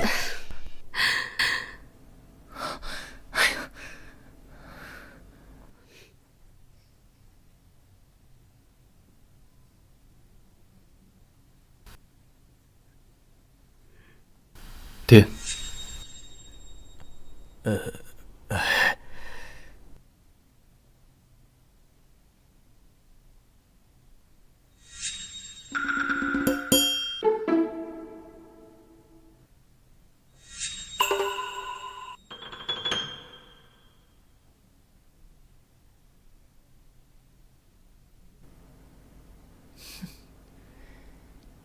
好了，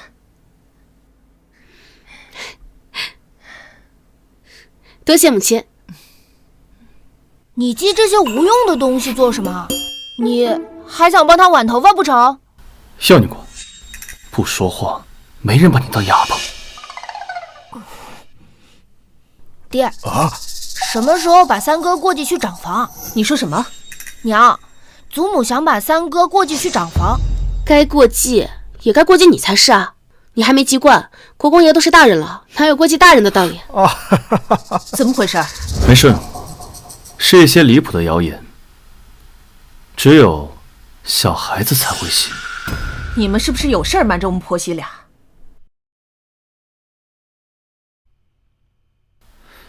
没有。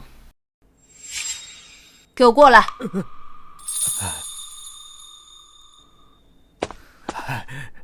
怎么回事？母亲说要元慎肩挑两房，这只是一个设计，没有最终决定。凭什么？什么好处都让他们占了？他们怎么这么贪心呢？元慎他还没答应呢。那你答应了？我？你要是敢答应，我就不跟你过。哎，你打死我，我也不敢呐。再者说了，元慎他都大了，他的事情我们也做不了主啊。其他的孩子也不行。哎，人家没有其他的孩子呀。那昭昭知道吗？哎，或许他们夫妻两个商量过此事，哎，但是也可能什么都没说。这个事儿我不好去打听啊。要是他知道了，那得多委屈啊！他们欺负我，转头欺负我儿媳妇儿。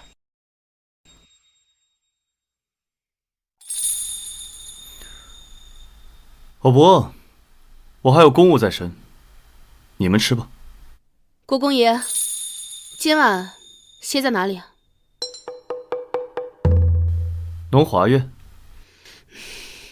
我今天晚上身体不舒服，跟母亲耍枪有点酸累，无法服侍你。你跟莽夫吵架了？小孩子不要管。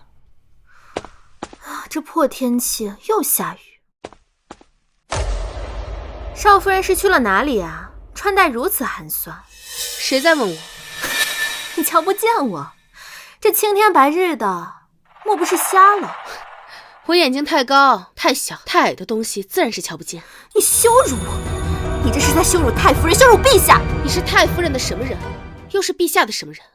如果我没记错的话，你只是国公爷的一个妾，想要我羞辱，你跪下求我。如夫人，闹什么闹？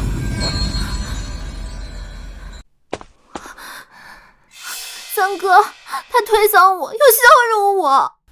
你跪下求他了吗？你跪下求他了？如果你没有，你吃饱了撑的。再让我看到这种东西，你这只手就别要，可听见了？是他欺负我。走吧，回去。他身上有酒气，难道他刚才是去喝酒了？舒夫人，递上我。方才发生的事，知道该怎么向太夫人说吗？三少夫人欺辱你，婢子都听到了，国公爷还拉偏架。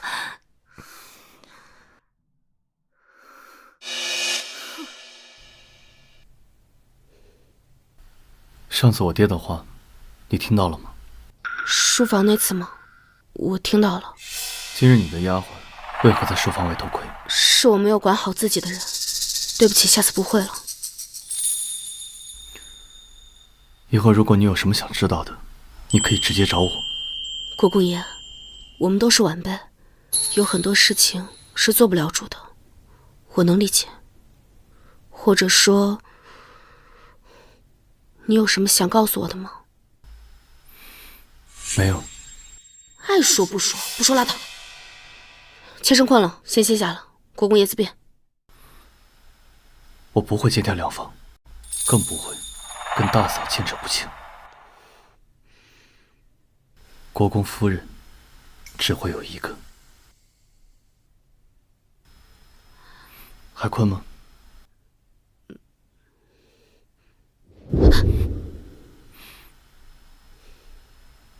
你上次为何生我的气？能否告诉我？我和你一样，也想你能有一个孩子，可是我始终不懂你，有什么不满的？你可以告诉我吗？与其跟他冷战，倒不如把话说清楚，方便日后合作。我有个问题想问你。你说。你是希望我先有孕，还是木江先有孕？为什么这么说？你不像是一个会与妾室争宠的人。因为这关乎于你国公爷的选择。若是木江先诞下长子，那皇上还有太夫人应该都会对你满意吧？若你诞下长子呢？那我这个国公夫人在后宅就会地位稳固，内宅的权柄也会渐渐移交到我手里。可这个应该不是太夫人想看见的。我无意让你卷入是非，是你自己要趟浑水。我要做当家主母，而不是高门弃妇。只要你能助我地位稳固，我就能帮你扫清障碍。这听起来更像是盟友，不像夫妻。做夫妻也可以做盟友啊。你为什么非要留在这里？因为我不想受制于人。好，我答应你。那我们可以继续了吗？我不喜欢趴着，我觉得很屈辱。我也不想在不是床榻的地方，随时会有人进来，我会觉得很不安。我希望国公爷能换个方式对我，身心愉悦，才能子嗣顺利。原来之前行房的时候，他是不情愿的。我知道了。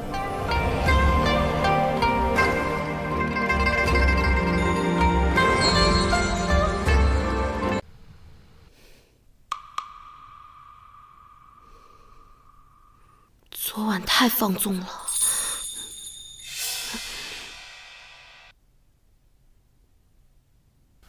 国公夫人这身段，无需叹气。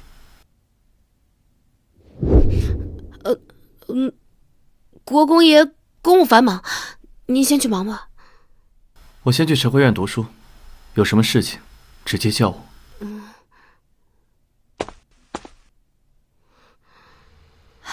和好了？我们那不叫和好了，那是我跟他达成一致。怎么说呢？我已经确定了，他不想跟木江生孩子。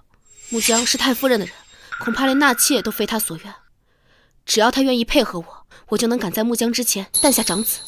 这可不好说。相爷派人给您传信，说他在御书房听到皇上提起木江，说他的口鼻很像元后，所以他当年才捡了木江。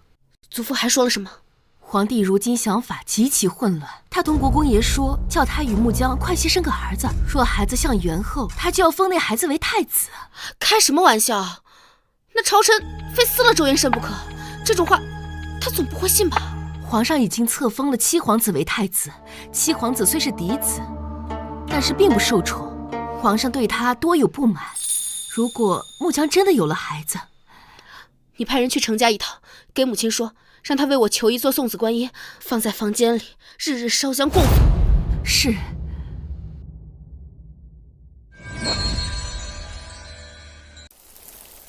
方才太夫人唤我去寿安院，说腊八是法宝节，叫我们陪着他一起去静安寺烧香拜佛，听和尚念经，还要做晚课和晨课，得注意耶。没叫我啊？恒氏也不去，就叫我和宋氏陪他去。最不喜欢和他们待在一处了，想想就头疼。祖母也叫了我去。那你也去吧。太夫人会不会带木江去？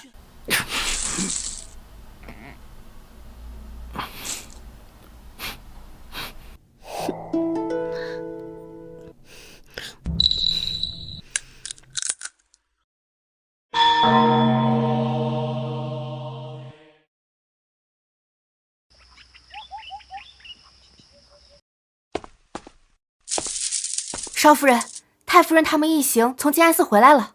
走吧，去接母亲。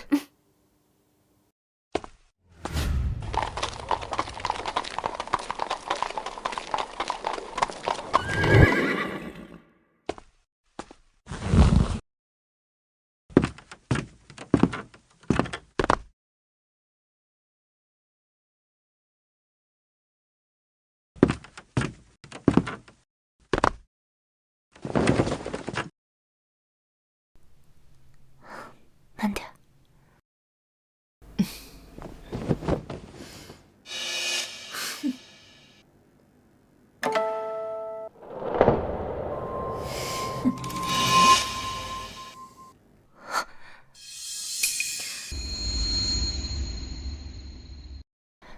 婆母，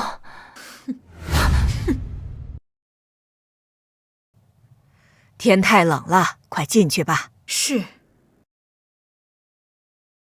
母亲，我们走。走。程昭，我今晚在农华苑用膳。好。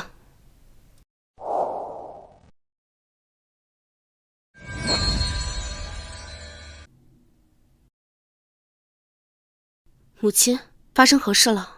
我看你好像很不高兴。也没什么事儿，与我有关吧？有件事儿，我怕你恶心。莫不是昨夜在静安寺，如夫人和国公爷睡在一起了？你怎么？如夫人也是国公爷的女人，他们同住情理之中，我能理解。才怪，他才答应跟我合作，让我先诞下长子，转头就去跟木江睡了，就这么管不住下半身吗？此事是元慎行事太过了，平日里他要怎样都可以，但佛门净地，他却连一晚上都憋不住嘛。那厢房隔音又差，不知道被多少人听了去。秦楼楚馆的花魁都浪不过他。母亲，此事你与我说便好，千万别传出去。这还用我传吗？那些仆妇下人，他们不长嘴啊。我听我祖父说，陛下想让国公爷和木江尽早诞下孩子，如果是个男孩，就册为太子。荒唐！这话元慎也信啊？皇帝肯定是信疯了。就算是国公爷不信，他也得装出个样子来，起码得向陛下表明他努力了，不是？元慎啊，根本就没有想过要周家的爵位。母亲，事到如今，我们哪里还下得了船？我们都被绑上了。怎么还不宽衣？我帮你。我不想。我又哪里惹到你了？别怪我没提醒你，再不抓紧，你未必能生下长子。你背信弃义，你还威胁我？我何时背信弃义？你自己心里清楚。心里不清楚。你佛门净地，国公爷都情难自禁了，看来平日里恐怕更加不知收敛。自己同我的约定，说先让我诞下长子，恐怕都是哄我的。昨夜香风不够，我同一屋子和尚睡的，我怎么情难自禁？你说什么？那昨夜在你房间里的是谁啊？母亲说他一直叫三哥。谁知道他喊谁呢？反正不是我。你说的是真的？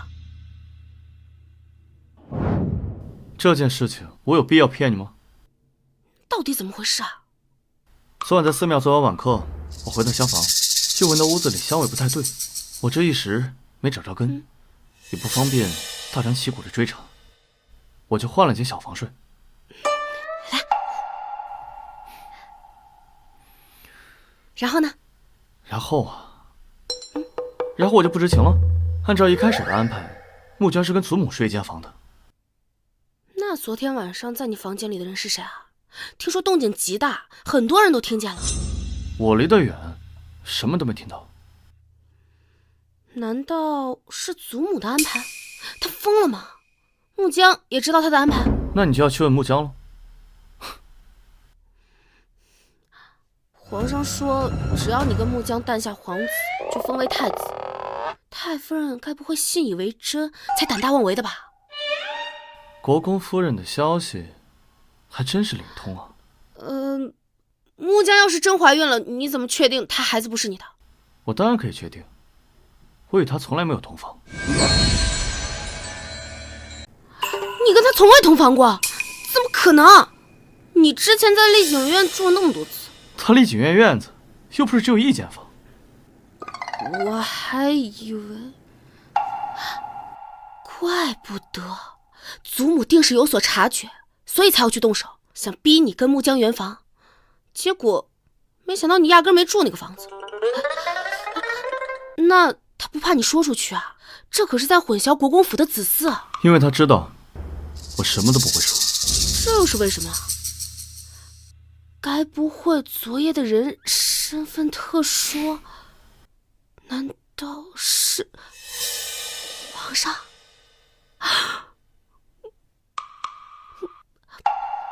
祖母太贪心了，行事不稳，很容易被反噬的。如果我没猜错的话，很快木江怀孕的消息就会传出来。此事绝不可让旁人知道。我明白。不过，你为什么愿意跟我说？我们是盟友啊，理当彼此信任。何况，我还要与国公夫人抓紧子嗣。若是有国公夫人生气了，连床都不上，岂不可惜？我并非善妒不能容忍，我只希望国公爷忠信守诺。我知道。那现在可以继续了吗？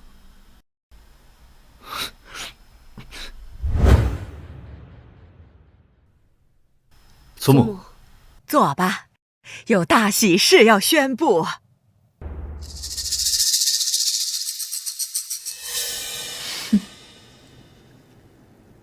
国公爷，恭喜你呀，要做父亲了。你的如夫人有了身孕。你确定有了身孕？请太医来看过了，已经1月有余。皇上也知晓了此事，派人送来了不少赏赐，特意嘱咐说要好生照料这个孩子。我知道了。恭喜国公爷。是啊，元慎，恭喜你了。恭喜国公爷。这孩子笑得这么勉强，肯定伤心坏了。母亲，你与其关心我，不如先关心你儿子吧，他可比我倒霉。既然有了身孕，那便好好养胎，不要到处乱跑。若孩子有了什么闪失，祖母可要伤心了。三哥放心，我一定会照顾好我们的孩子的。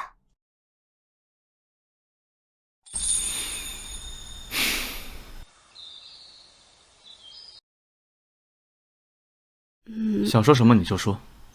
节哀。你还是别说话了。我还没叹气，你倒先叹上了。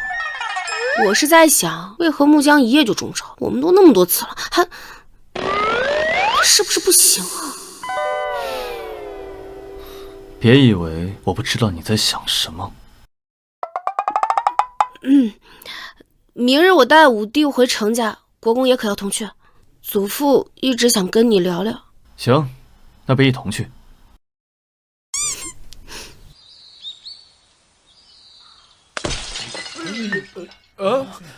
国公爷、少夫人，前面不知发生什么事了，将路堵住了，咱们马车过不去。发生什么事了？此处离城府已经不远了，要不我们步行过去，等路通了，再让南风把车赶过来吧。也好，走吧。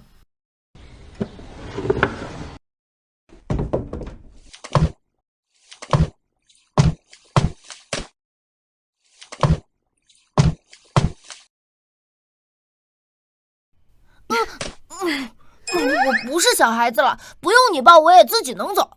你这个子还没马高，口气比你早太多。谁要理你？慢点跑，我记得路。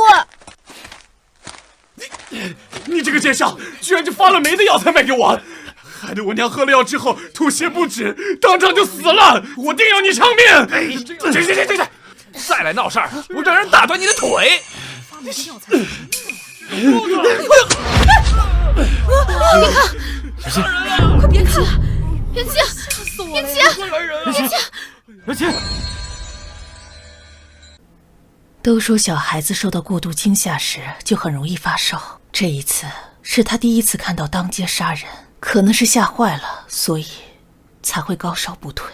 都是我不好，早知道我就不把他带回家了。怎么能怪你？平日里他发烧，只要捂一捂，出一身汗就好了。这一次反反复复烧了好几日，所以我才有点担心。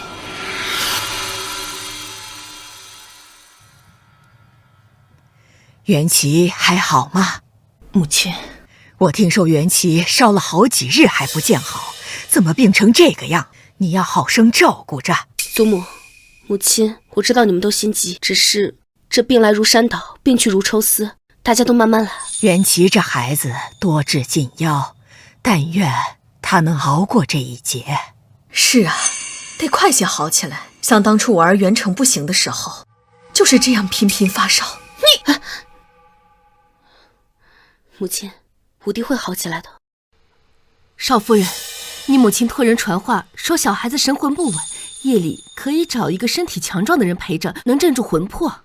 另外，相国听闻五少爷发烧，特意命人拿了紫阳丸，说今晚再不退烧就给五少爷用。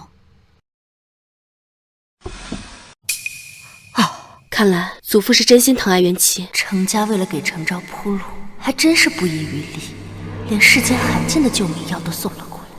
紫阳丸，太夫人一定也有，可之前元成和公爹生病的时候，她从未拿出来过。什么是紫阳丸？听说是一种名贵的退烧药。大伯母管理国公府多年，竟连紫阳丸都没听说过吗？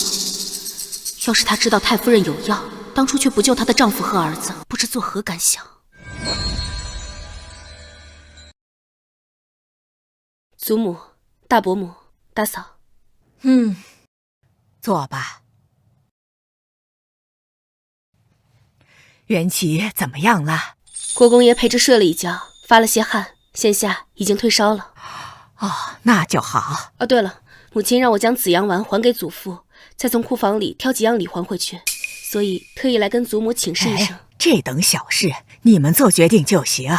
相国慷慨大义，还礼是应该的。不过就是一颗退烧药，用得着这么兴师动众的还回去吗？我还以为你程家家大业大，不在意这些呢。大伯母，紫阳丸可不是退烧药，那可是极为罕见的救命药。我祖父3朝为相，陛下才赏赐了2颗，如今用不上，自然是该归还的。你说什么？是救命药？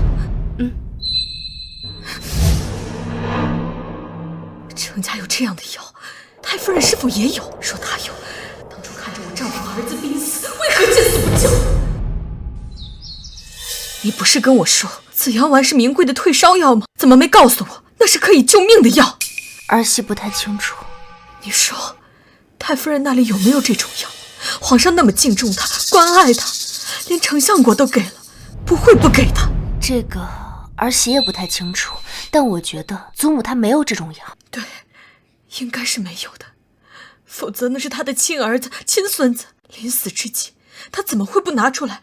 要是程昭早点嫁进来就好了，这样元成出事的时候，我可以去向程家求药，大不了我不再针对他，只要能把药给我，救回我的儿子，怎么样都行。母亲，生死不能复生，节哀。我的孩子没了，我这辈子都没办法节哀。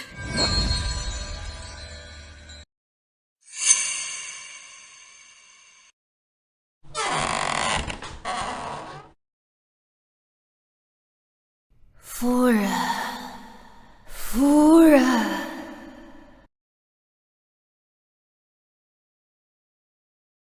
谁在喊我？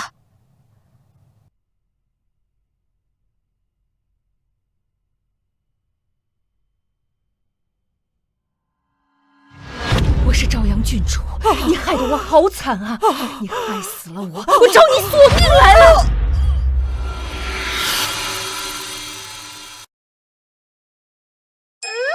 吓晕过去了。奴婢在寿安院的下人被惊动之前，从窗边飞身出去，一路飞檐走壁回来，不会有任何人看到。做得很好，快去梳洗一下，别被人发现了。想必很快太夫人出事的消息就要传过来了。是。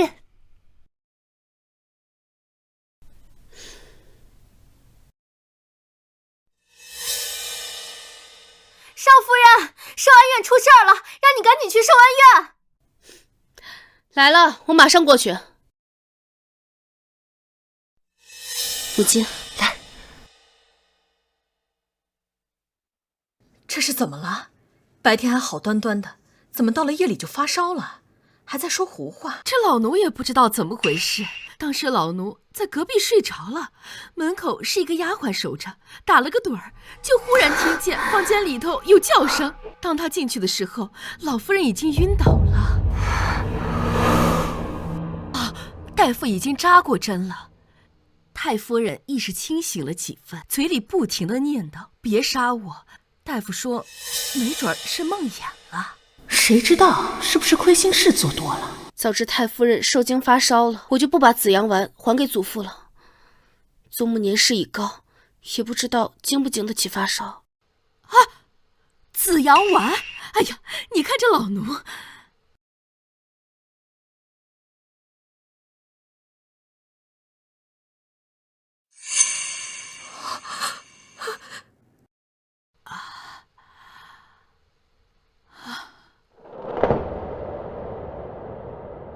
大夫跟我说了，这个是救命的药，只有在关键时刻才能用。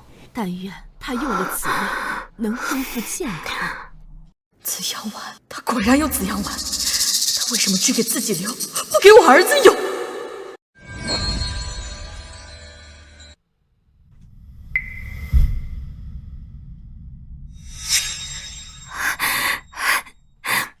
太夫人醒了！哎呦，阿弥陀佛，菩萨保佑！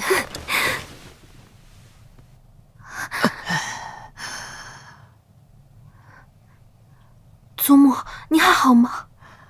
我没事儿，好多了。发生什么事了？怎么会突然晕倒？吓死我了！刚才做了个噩梦，年纪大了，身体不行了，让你们担心了。你刚刚怀孕，不能受刺激，回去歇着吧，啊。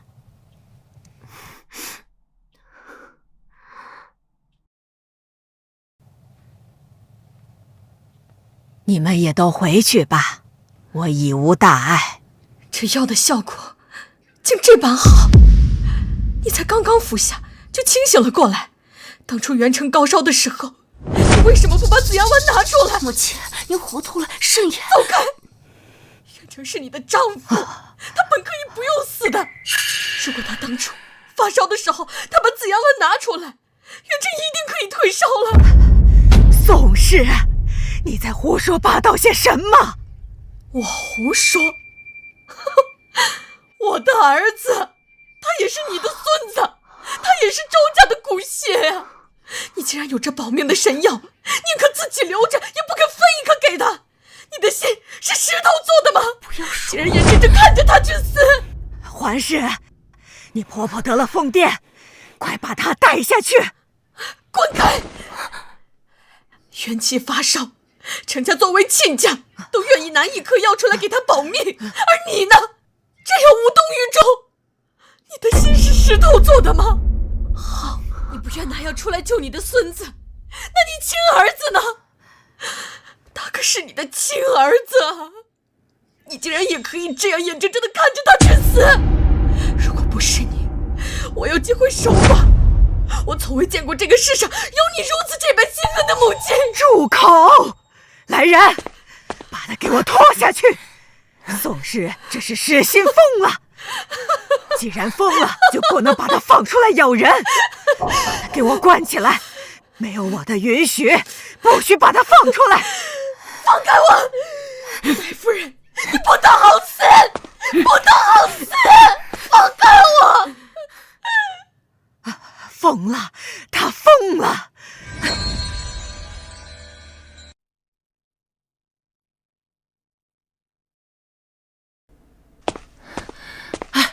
宋氏今日真的疯了。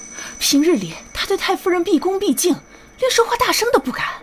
今日他竟然敢这么顶撞他，还叫他去死！哎呦天，我都惊呆了。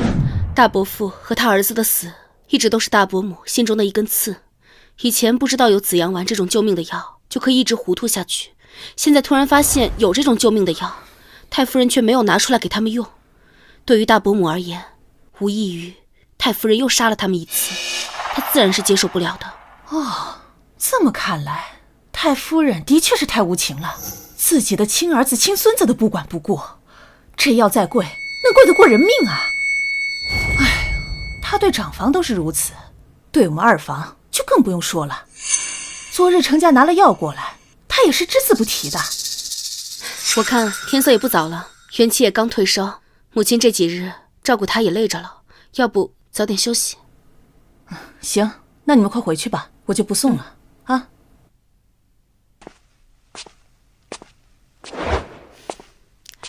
国公爷，今晚你要去哪儿？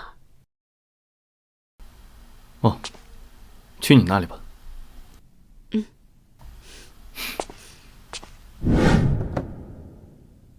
祖母今日受到惊吓，不是梦魇吧？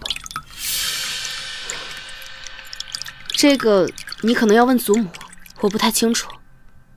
是吗？我还以为是你做了什么，才让她如此害怕。他竟猜中了。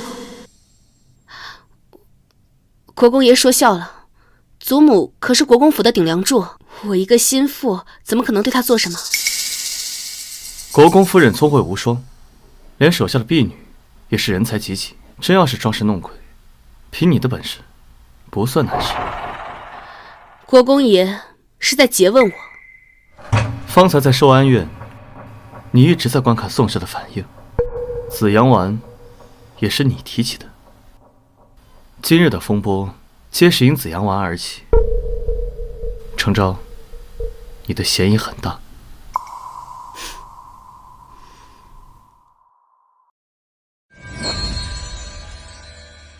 我一直在想，我们同房了这么多次，为什么还是没有子嗣？是不是因为周家祖上造孽太多，报应到后代身上来了？祖母是见过大风大浪的人，不会因为区区梦魇便直接昏倒。而我亦不信，这个世界上有真正的鬼神，人心鬼域，定是他做过亏心事，才被人钻了空子。也许吧。程昭，我一直以为你嫁给我，成为国公夫人，是想要拿到诰命，安享荣华富贵。如今看来也不尽然。程昭，你的秘密是什么？你的目的又是什么？国公爷难道没有秘密吗？你放任穆姜怀孕，难道没有其他目的？你不想说，我不问你就是了。国公爷，你只需要知道，我现在是国公夫人，在争取权势的路上，我们目标一致，一荣俱荣，一损俱损，足矣。3月17日是祖母62大寿。60大寿的时候，大堂兄去世，皇帝体弱，又没立储。这次应该是补办。年前的时候，皇帝还跟我说过，这次他应该会来赴宴。这是你说的，还是祖母说的，程明堂没提起此事啊。兴许过几日就会告诉你们了。过大寿讲究点的人家需提前半年做准备，就算是过得热闹点儿，也要提前3个月。过几天这怎么来得及？更何况还是圣上要亲临。祖母就是喜欢让人办急事，可以看你的本事。你很紧张？倒不是紧张，我只是在想，大伯母这么一闹，管家权定是要交出来的。但是太夫人不喜欢我，对环氏更亲，所以大嫂才应该是她心目中的管家人选。多办事。如果我没有猜错的话，祖母定会借着这次寿宴让大嫂出头，这样她才好名正言顺的把管家权交给大嫂。如果皇上亲临，他可能甚至还会趁机提出让你肩挑两房的想法。众目睽睽之下，皇上金口玉言，你可就难以逃脱了。所以这次我们绝不能让环氏出头。程昭，我们这条船会不会翻，就看你了。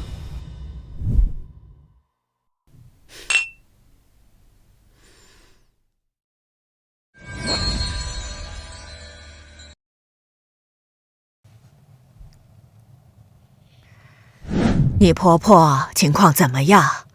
脑子可清醒点儿了？您放心，孙媳已派人严加看管，保证母亲不会出来胡说的。自从公爹和夫君去世后，她的思绪时常混乱，给您添麻烦了。她竟会那样想我？我没有给元成吃紫阳丸，是因为太医说了，他的情况已经病入膏肓，无力回天。否则我怎么会舍不得一颗药？孙媳明白，都是婆母执念太深，昨日才冲撞了你。幸亏你是个明事理的人，不枉我看中你。你婆婆近乎疯癫，掌家之权是一定要收回来了。掌家之权我准备交给你，肩挑的事你要尽快办好。有了国公夫人的身份，才能名正言顺。都听祖母的。不久就是3月17了，腊月里我已经把寿宴的事告诉你。你比程昭提前数月知晓此事，一切都准备好了吗？祖母放心，待到寿宴当天，定不会叫您失望。三妹毕竟是国公夫人，寿宴的事她一定会参与。你不用担心，寿宴的一切都是你安排的，无论她做了什么，到头来都是为你做嫁衣。多谢祖母台。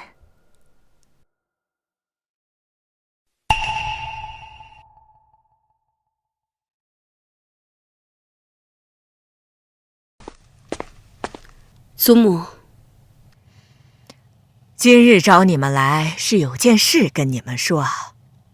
3月17是我的寿辰，简单请亲朋吃顿饭吧。我自己也拿出5000两银子做寿，免得动用公账，花销太大，让你们当家的人不好交代。一出手就是5000两，这是简单请吃饭的规格吗？这分明是故意刁难人。既然是祖母的寿宴，自然要好好办的。大嫂说的是，你们2人都年轻，商量着分工协作吧。既然弟妹分管了大厨、门房和宾客名单，那菜品就交给你负责，还有宴会的烟火也由你来负责，其他的交给我，可好？这个安排不错。好，我听祖母和大嫂的。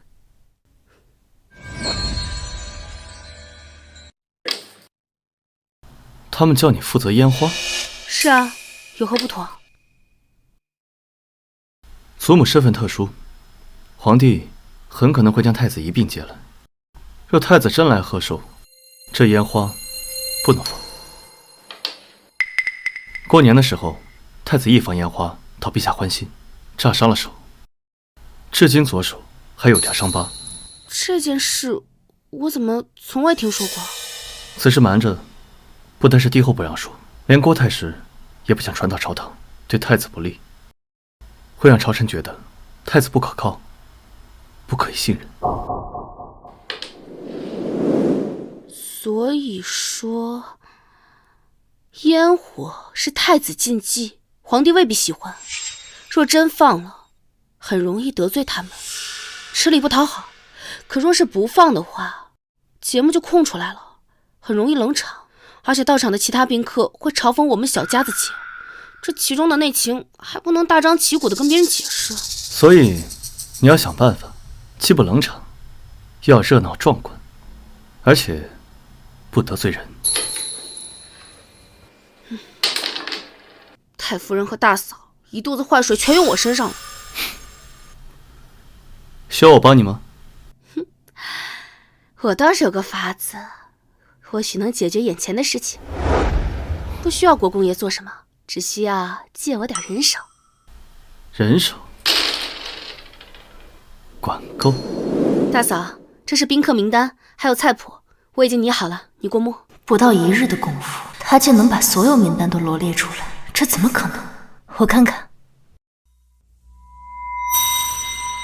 程氏果然不容小觑，短短时间列出来的名单几乎没有差错。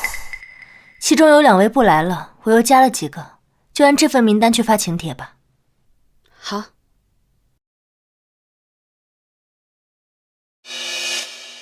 至于这上面的菜品，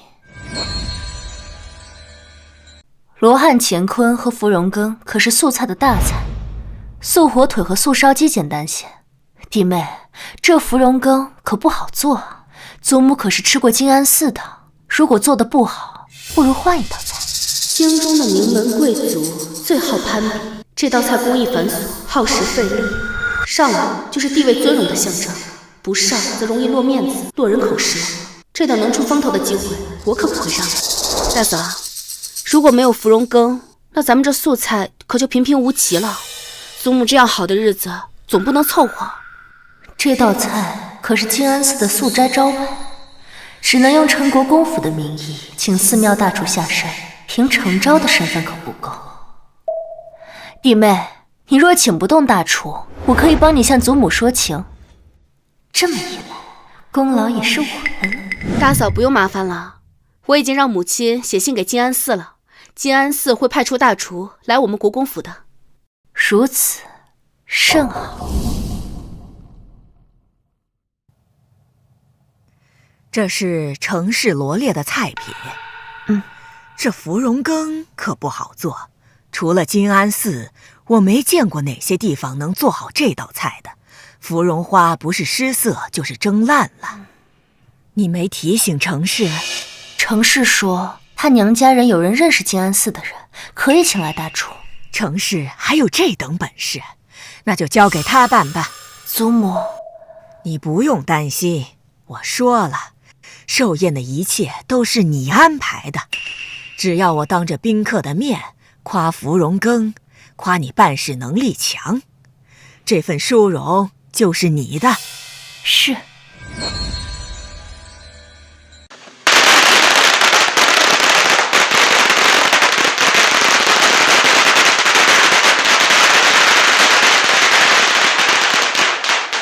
祝老夫人万寿无疆。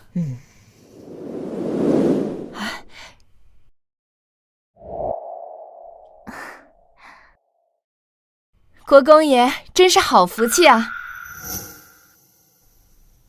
没错，我夫人确实很美。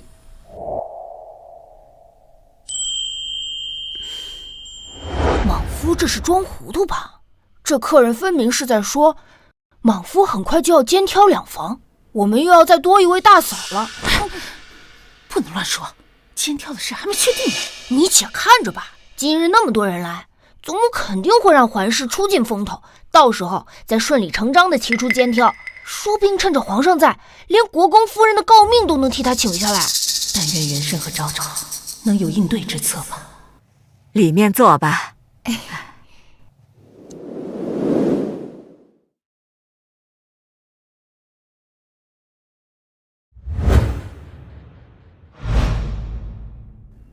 这芙蓉羹真是好，好久没瞧见如此华丽的素菜了，果然开了眼界。不知道是哪里的厨子做的？是金安寺的大厨吧？环氏，寿宴是你负责的，你说说。是金安寺的大厨做的。竟能请得动金安寺的大厨，也就国公府能有这样的体面了。原来今日的寿宴是大少夫人负责的，真是聪明能干。有这样的孙媳持家，太夫人能省不少心呢。环氏的确孝顺，原本是我大儿媳妇管家的，这几日她病了，府中的事务只有指望小辈了。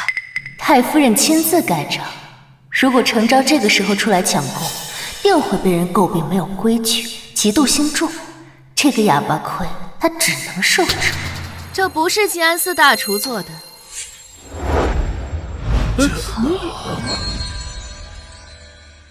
这不是金安寺大厨做的。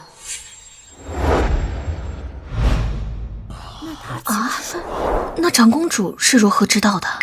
本宫初一十五食宿，府上有位大厨，金安寺的大厨是他的亲叔叔，他得了些真传，又自创了几道素菜。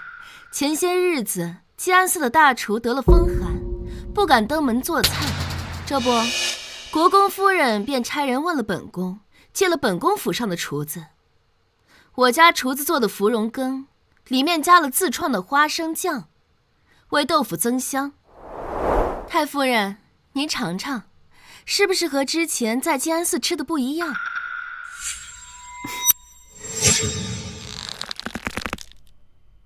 果然，这豆腐更醇厚，我方才就这样觉得了。太夫人可还觉得腻？倒还好，年纪大了，口味有些重，我倒是没觉得醇厚。啊，我这几日忙，前些日子弟妹把大厨房的菜单给我，说是请了金安寺的大厨。金安寺与我府上说，我便派人替了名帖。只是没想到中途突然换人了，弟妹分管大厨房，我是放心的，也没多问。原来不是他的功劳，听他的语气，还以为是他包办的，真是不要脸。可不是吗？还是这国公夫人沉得住气，默默做了那么多事，也不张扬。这大家闺秀就是比小门小户出来的上台面。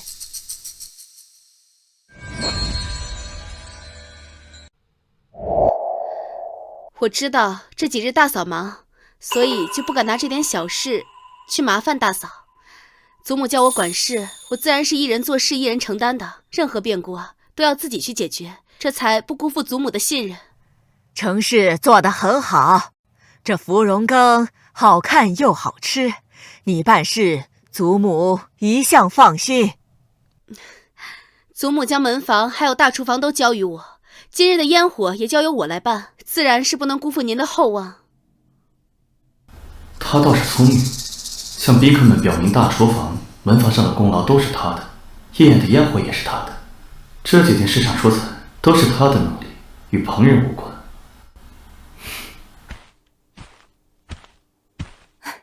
这些花可真好看，这个时节很少有开得这么灿烂的花卉了，一看就是用心准备了。这是大少夫人呀，特意准备的，徐家花圃的盆景都在这里了啊！来，这边还有。别又是别人的功劳盖在他自己头上，当众抢功，却又弄得自己一身狼狈，手段差了些。今晚皇上和太子都要来，前不久太子被烟火烫了手，皇上很不高兴。程氏说他负责今晚的烟火，说不定会引火烧身呢。没听说呀，消息被压下去了。可太夫人手眼通天，岂会不知？他这是故意给程氏出难题呢。皇上驾到，太子殿下驾到。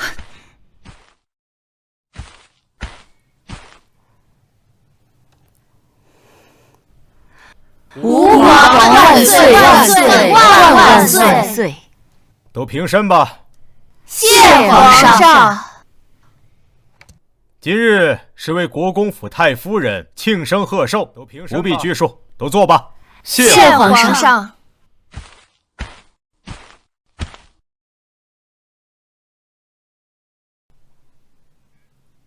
太子来了，程昭，看来你让人准备的烟火放不成了。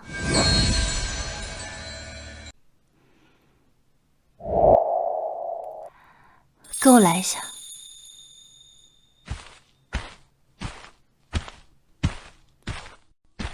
弟妹，刚才宫里的总管太监特意提点我，说是皇上和太子殿下都不喜烟火，今晚的宴席切记不能再放，否则会让贵人不高兴的。这样啊，我倒是第一次听说呢。我也是才得到消息，这烟火本是个大节目，一下子没了，场面定要冷清，得想个办法不冷场才行。大嫂放心，我心里有数。你当真有数？你应该只提前准备了烟火吧？时间这么短，你哪有时间准备其他节目？不如这样，我来安排。这是祖母交给我的任务，岂能劳烦大嫂？你放心，待会儿绝不会冷场，就不劳大嫂操心了。他才收到消息，竟丝毫不慌，莫不是在强装镇定？祖母，程氏说他心里有数，不要我插手。你都把话说明了，他要是再敢放，就是不识抬举了。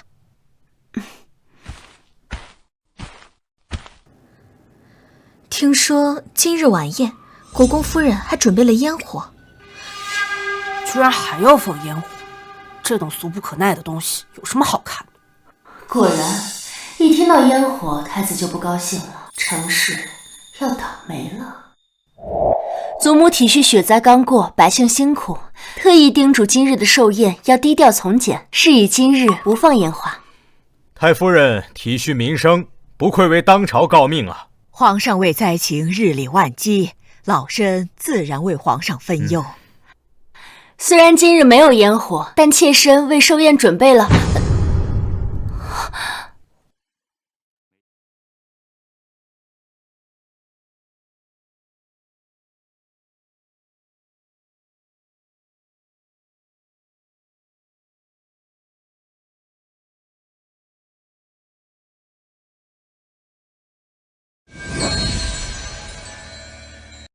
哇，好漂亮的灯啊！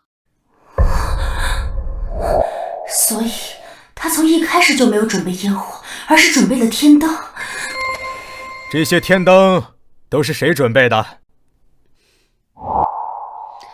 回皇上，这些长明灯是妾身特意让人准备的。长明灯寓意吉祥，可以祈福祝寿，一方面是为了给祖母祝寿，另外一方面也是为了在雪灾中受难的那些百姓祈福。愿我朝大地再没有灾害，愿山河无恙，愿家家户户都有3餐温饱，愿灯火长明。好，说得好，程氏，你不愧为丞相国的孙女啊，心怀大义，兼善天下，朕心甚慰啊！元慎，你娶了个好妻子呀！谢陛下，她是皇上亲封诰命的国公夫人，理应有所作为，不负皇恩。今日宴会，国公夫人操持有功，朕重重有赏。多谢皇上。谢皇上。刚刚大少夫人说准备了什么？本宫隐约有听到。是一些花灯，我本想着让宾客们吃完饭可以去观赏，顺便消消食。哦，花灯啊！本宫前几日在花灯节日都看过，今日便不看了吧。珠玉在前，有了长明灯，谁还看那几个花灯啊？小门小户出身，就是眼界低贱，到底比不上程家名门望族。依我看，国公府想要长盛不衰，之后还是要靠国公夫人。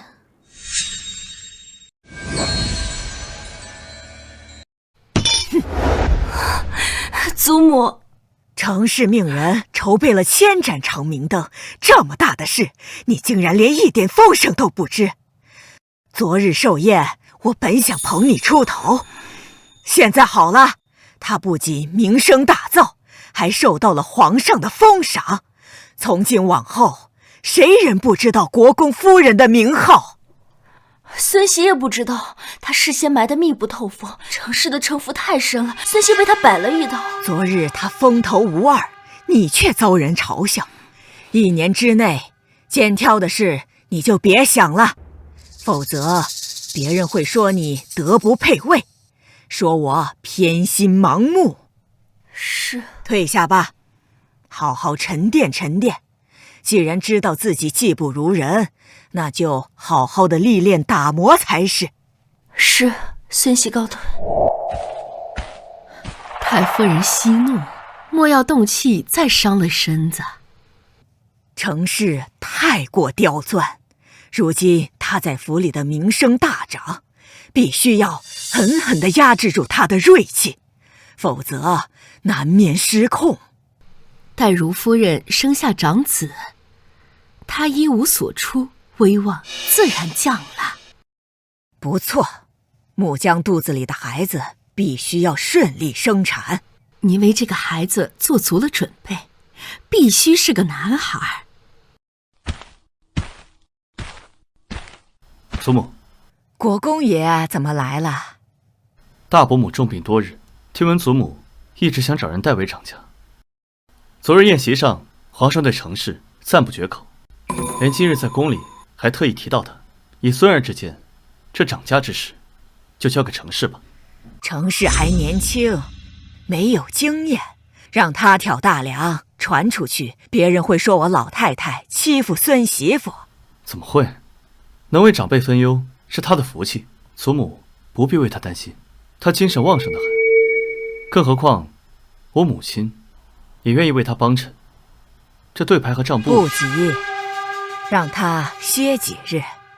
这管家对牌如今在祖母手里，府上诸事繁多，若是经常来打扰您，倒是我们做儿孙的不孝了。对牌和账簿还是交给程氏更方便。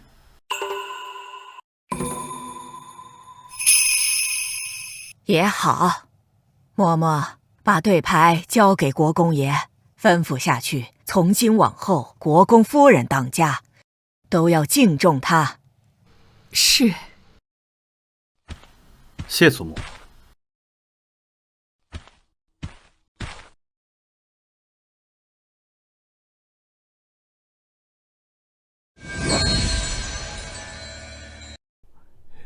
这个一定要铭记于心，知道吗？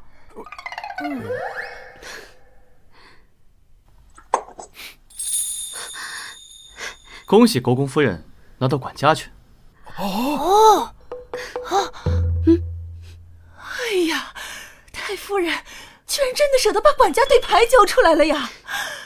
大伯母病重，大嫂难当重任，交出管家权是顺势而为，就算是祖母也难以撼动。多谢国公爷了。母亲，这承明堂可是整个国公府的中枢位置，为了我们和府上下行事方便，理应住进去。大伯母要是病重了，那就寻一个僻静的地方好好休养。母亲，收拾收拾，准备搬家。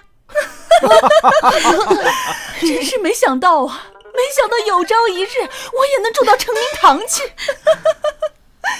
哎呀，这该不是我在做梦吧？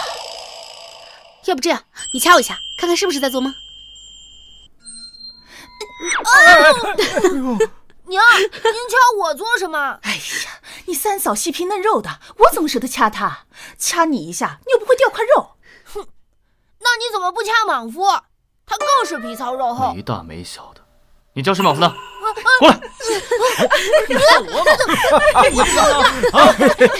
小莽夫，你过来！小心点！莽夫！程昭，又是他！他抢走我的国公夫人身份，如今又要抢走掌家权，欺人太甚！如夫人，他不过是一时得意，待您生下国公爷的长子，定能将他打回原形。没错，如今我肚子里可是长子。皇上说了，若是我和三哥生下孩子，就封这个孩子为太子。等成了太子的生母，我一定要扒了程昭的皮，以泄心头之恨。听说了吗？穆姨娘肚子里的根本就不是国公爷的孩子。不可能吧？不是国公爷还能是谁？他们去静安寺那天，随行的姐姐回去说就是那天怀上的。可随行的小厮说了，国公爷那天晚上和和尚们挤在一起睡了，压根没在厢房。你们胡说什么？看我不撕烂你们的嘴！快走！还愣着干什么？就算翻遍府邸，也要把这2个贱人给我找到，千刀万剐，看他们还敢不敢乱嚼舌根。是，如夫人，你莫要生气，别动了胎气。他们一定是在胡说，那晚的人怎么可能不是3个？一定是3个。我要去找祖母，让她给我做主。做得很好，拿了钱就赶紧出府吧。多谢夫人，您放心，我们以后再也不会出现。快走。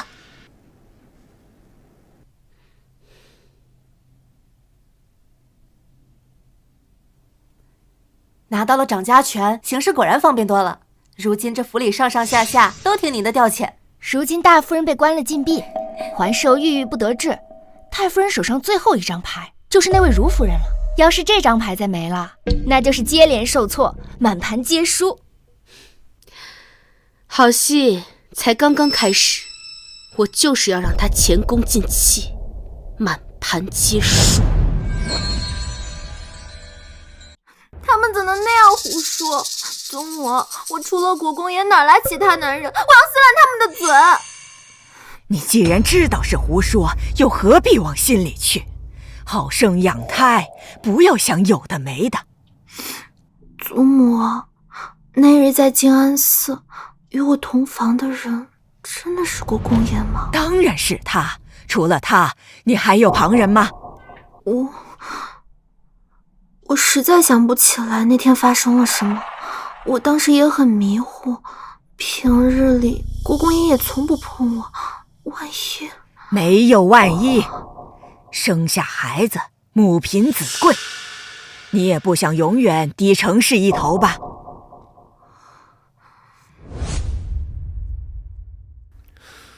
你给我站住！如夫人，您这是做什么？我有话要问你。去静安寺的时候，你一直跟在国公爷身边伺候，那你可知他那晚歇在了何处？我要你说实话。小人不敢说。你不敢说？你为何不敢说？那一晚国公爷临幸了我们也顺利的有了孩子，你有何不敢说？若你今天不说实话，别怪我不留情面。回如夫人，小人只知道国公爷临晚睡的是静安寺前厅，并未睡在厢房，其余的小人一概不知。你说什么？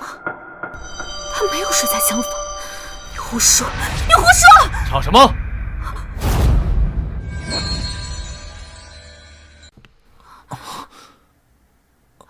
三哥，你的小厮污蔑我们的孩子。他说那晚你没有跟我睡在一处，这分明是胡言乱语。你割了他的舌头，给我杀了他！他并未说错什么。你说什么？那晚我睡在前厅，没有留宿在厢房。不可能，这不可能啊！你在骗我！木江，我早说过我不想纳你为妾，是你执迷不悟，非要去皇上那求旨。这个孩子你可以生下来，我睁一只眼闭一只眼，就当对你的弥补。不是这样的，不是这样的，这不可能！我不信，我不信！小姐，小姐，小姐，小姐，小姐，血！如夫人流血了！太夫人，不好了！发生了何事？如夫人肚子里的孩子没了。好端端的，为何会滑胎？大夫说是受了刺激。白日里他过来问过话，会不会他知道了静安寺的真相？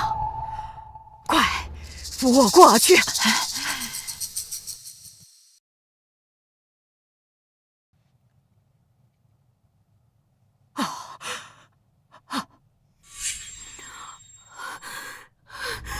是你，是你！你也要学宋氏当个疯子吗？疯子，还不是你逼疯的！为什么要这样对我？我所做的一切都是为了给你铺路。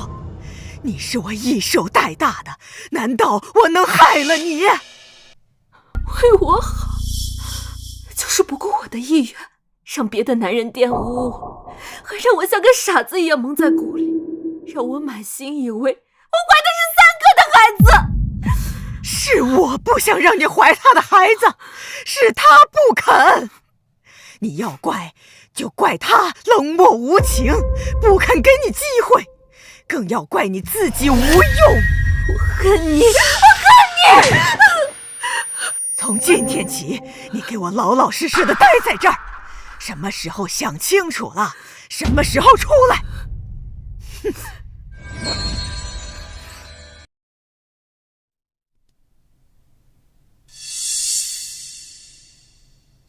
祖母，你脸色不太好，莫不是生病了？程氏，你看起来很得意呀。木江怎么会突然知道金安寺的事？是不是你做了什么？金安寺，我未曾同去。难道是穆姨娘滑胎，另有隐情？这几日我一直在想，自从你进门，国公府便无一日安宁。这话祖母你就说错了，我哪有那么大的本事啊？常言道，冤有头，债有主，世间种种自有因果。若是祖母不满意今日结的果，倒不妨好好回忆回忆，往年到底是做了什么罪孽，才酿成了今日种种。你到底是谁？你来国公府又是什么目的？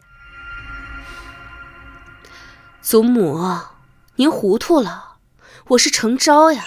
你和朝阳郡主是什么关系？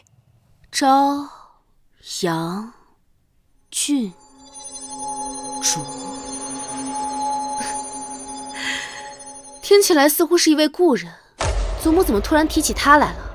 莫不是您自行己身的时候想起了昔日罪孽，要与我说啊？你简直放肆！玩笑话罢了，怎么会不敬重祖母呢？往后您就在这院子里安安静静的安享晚年吧，府内诸事就不需要您操心了。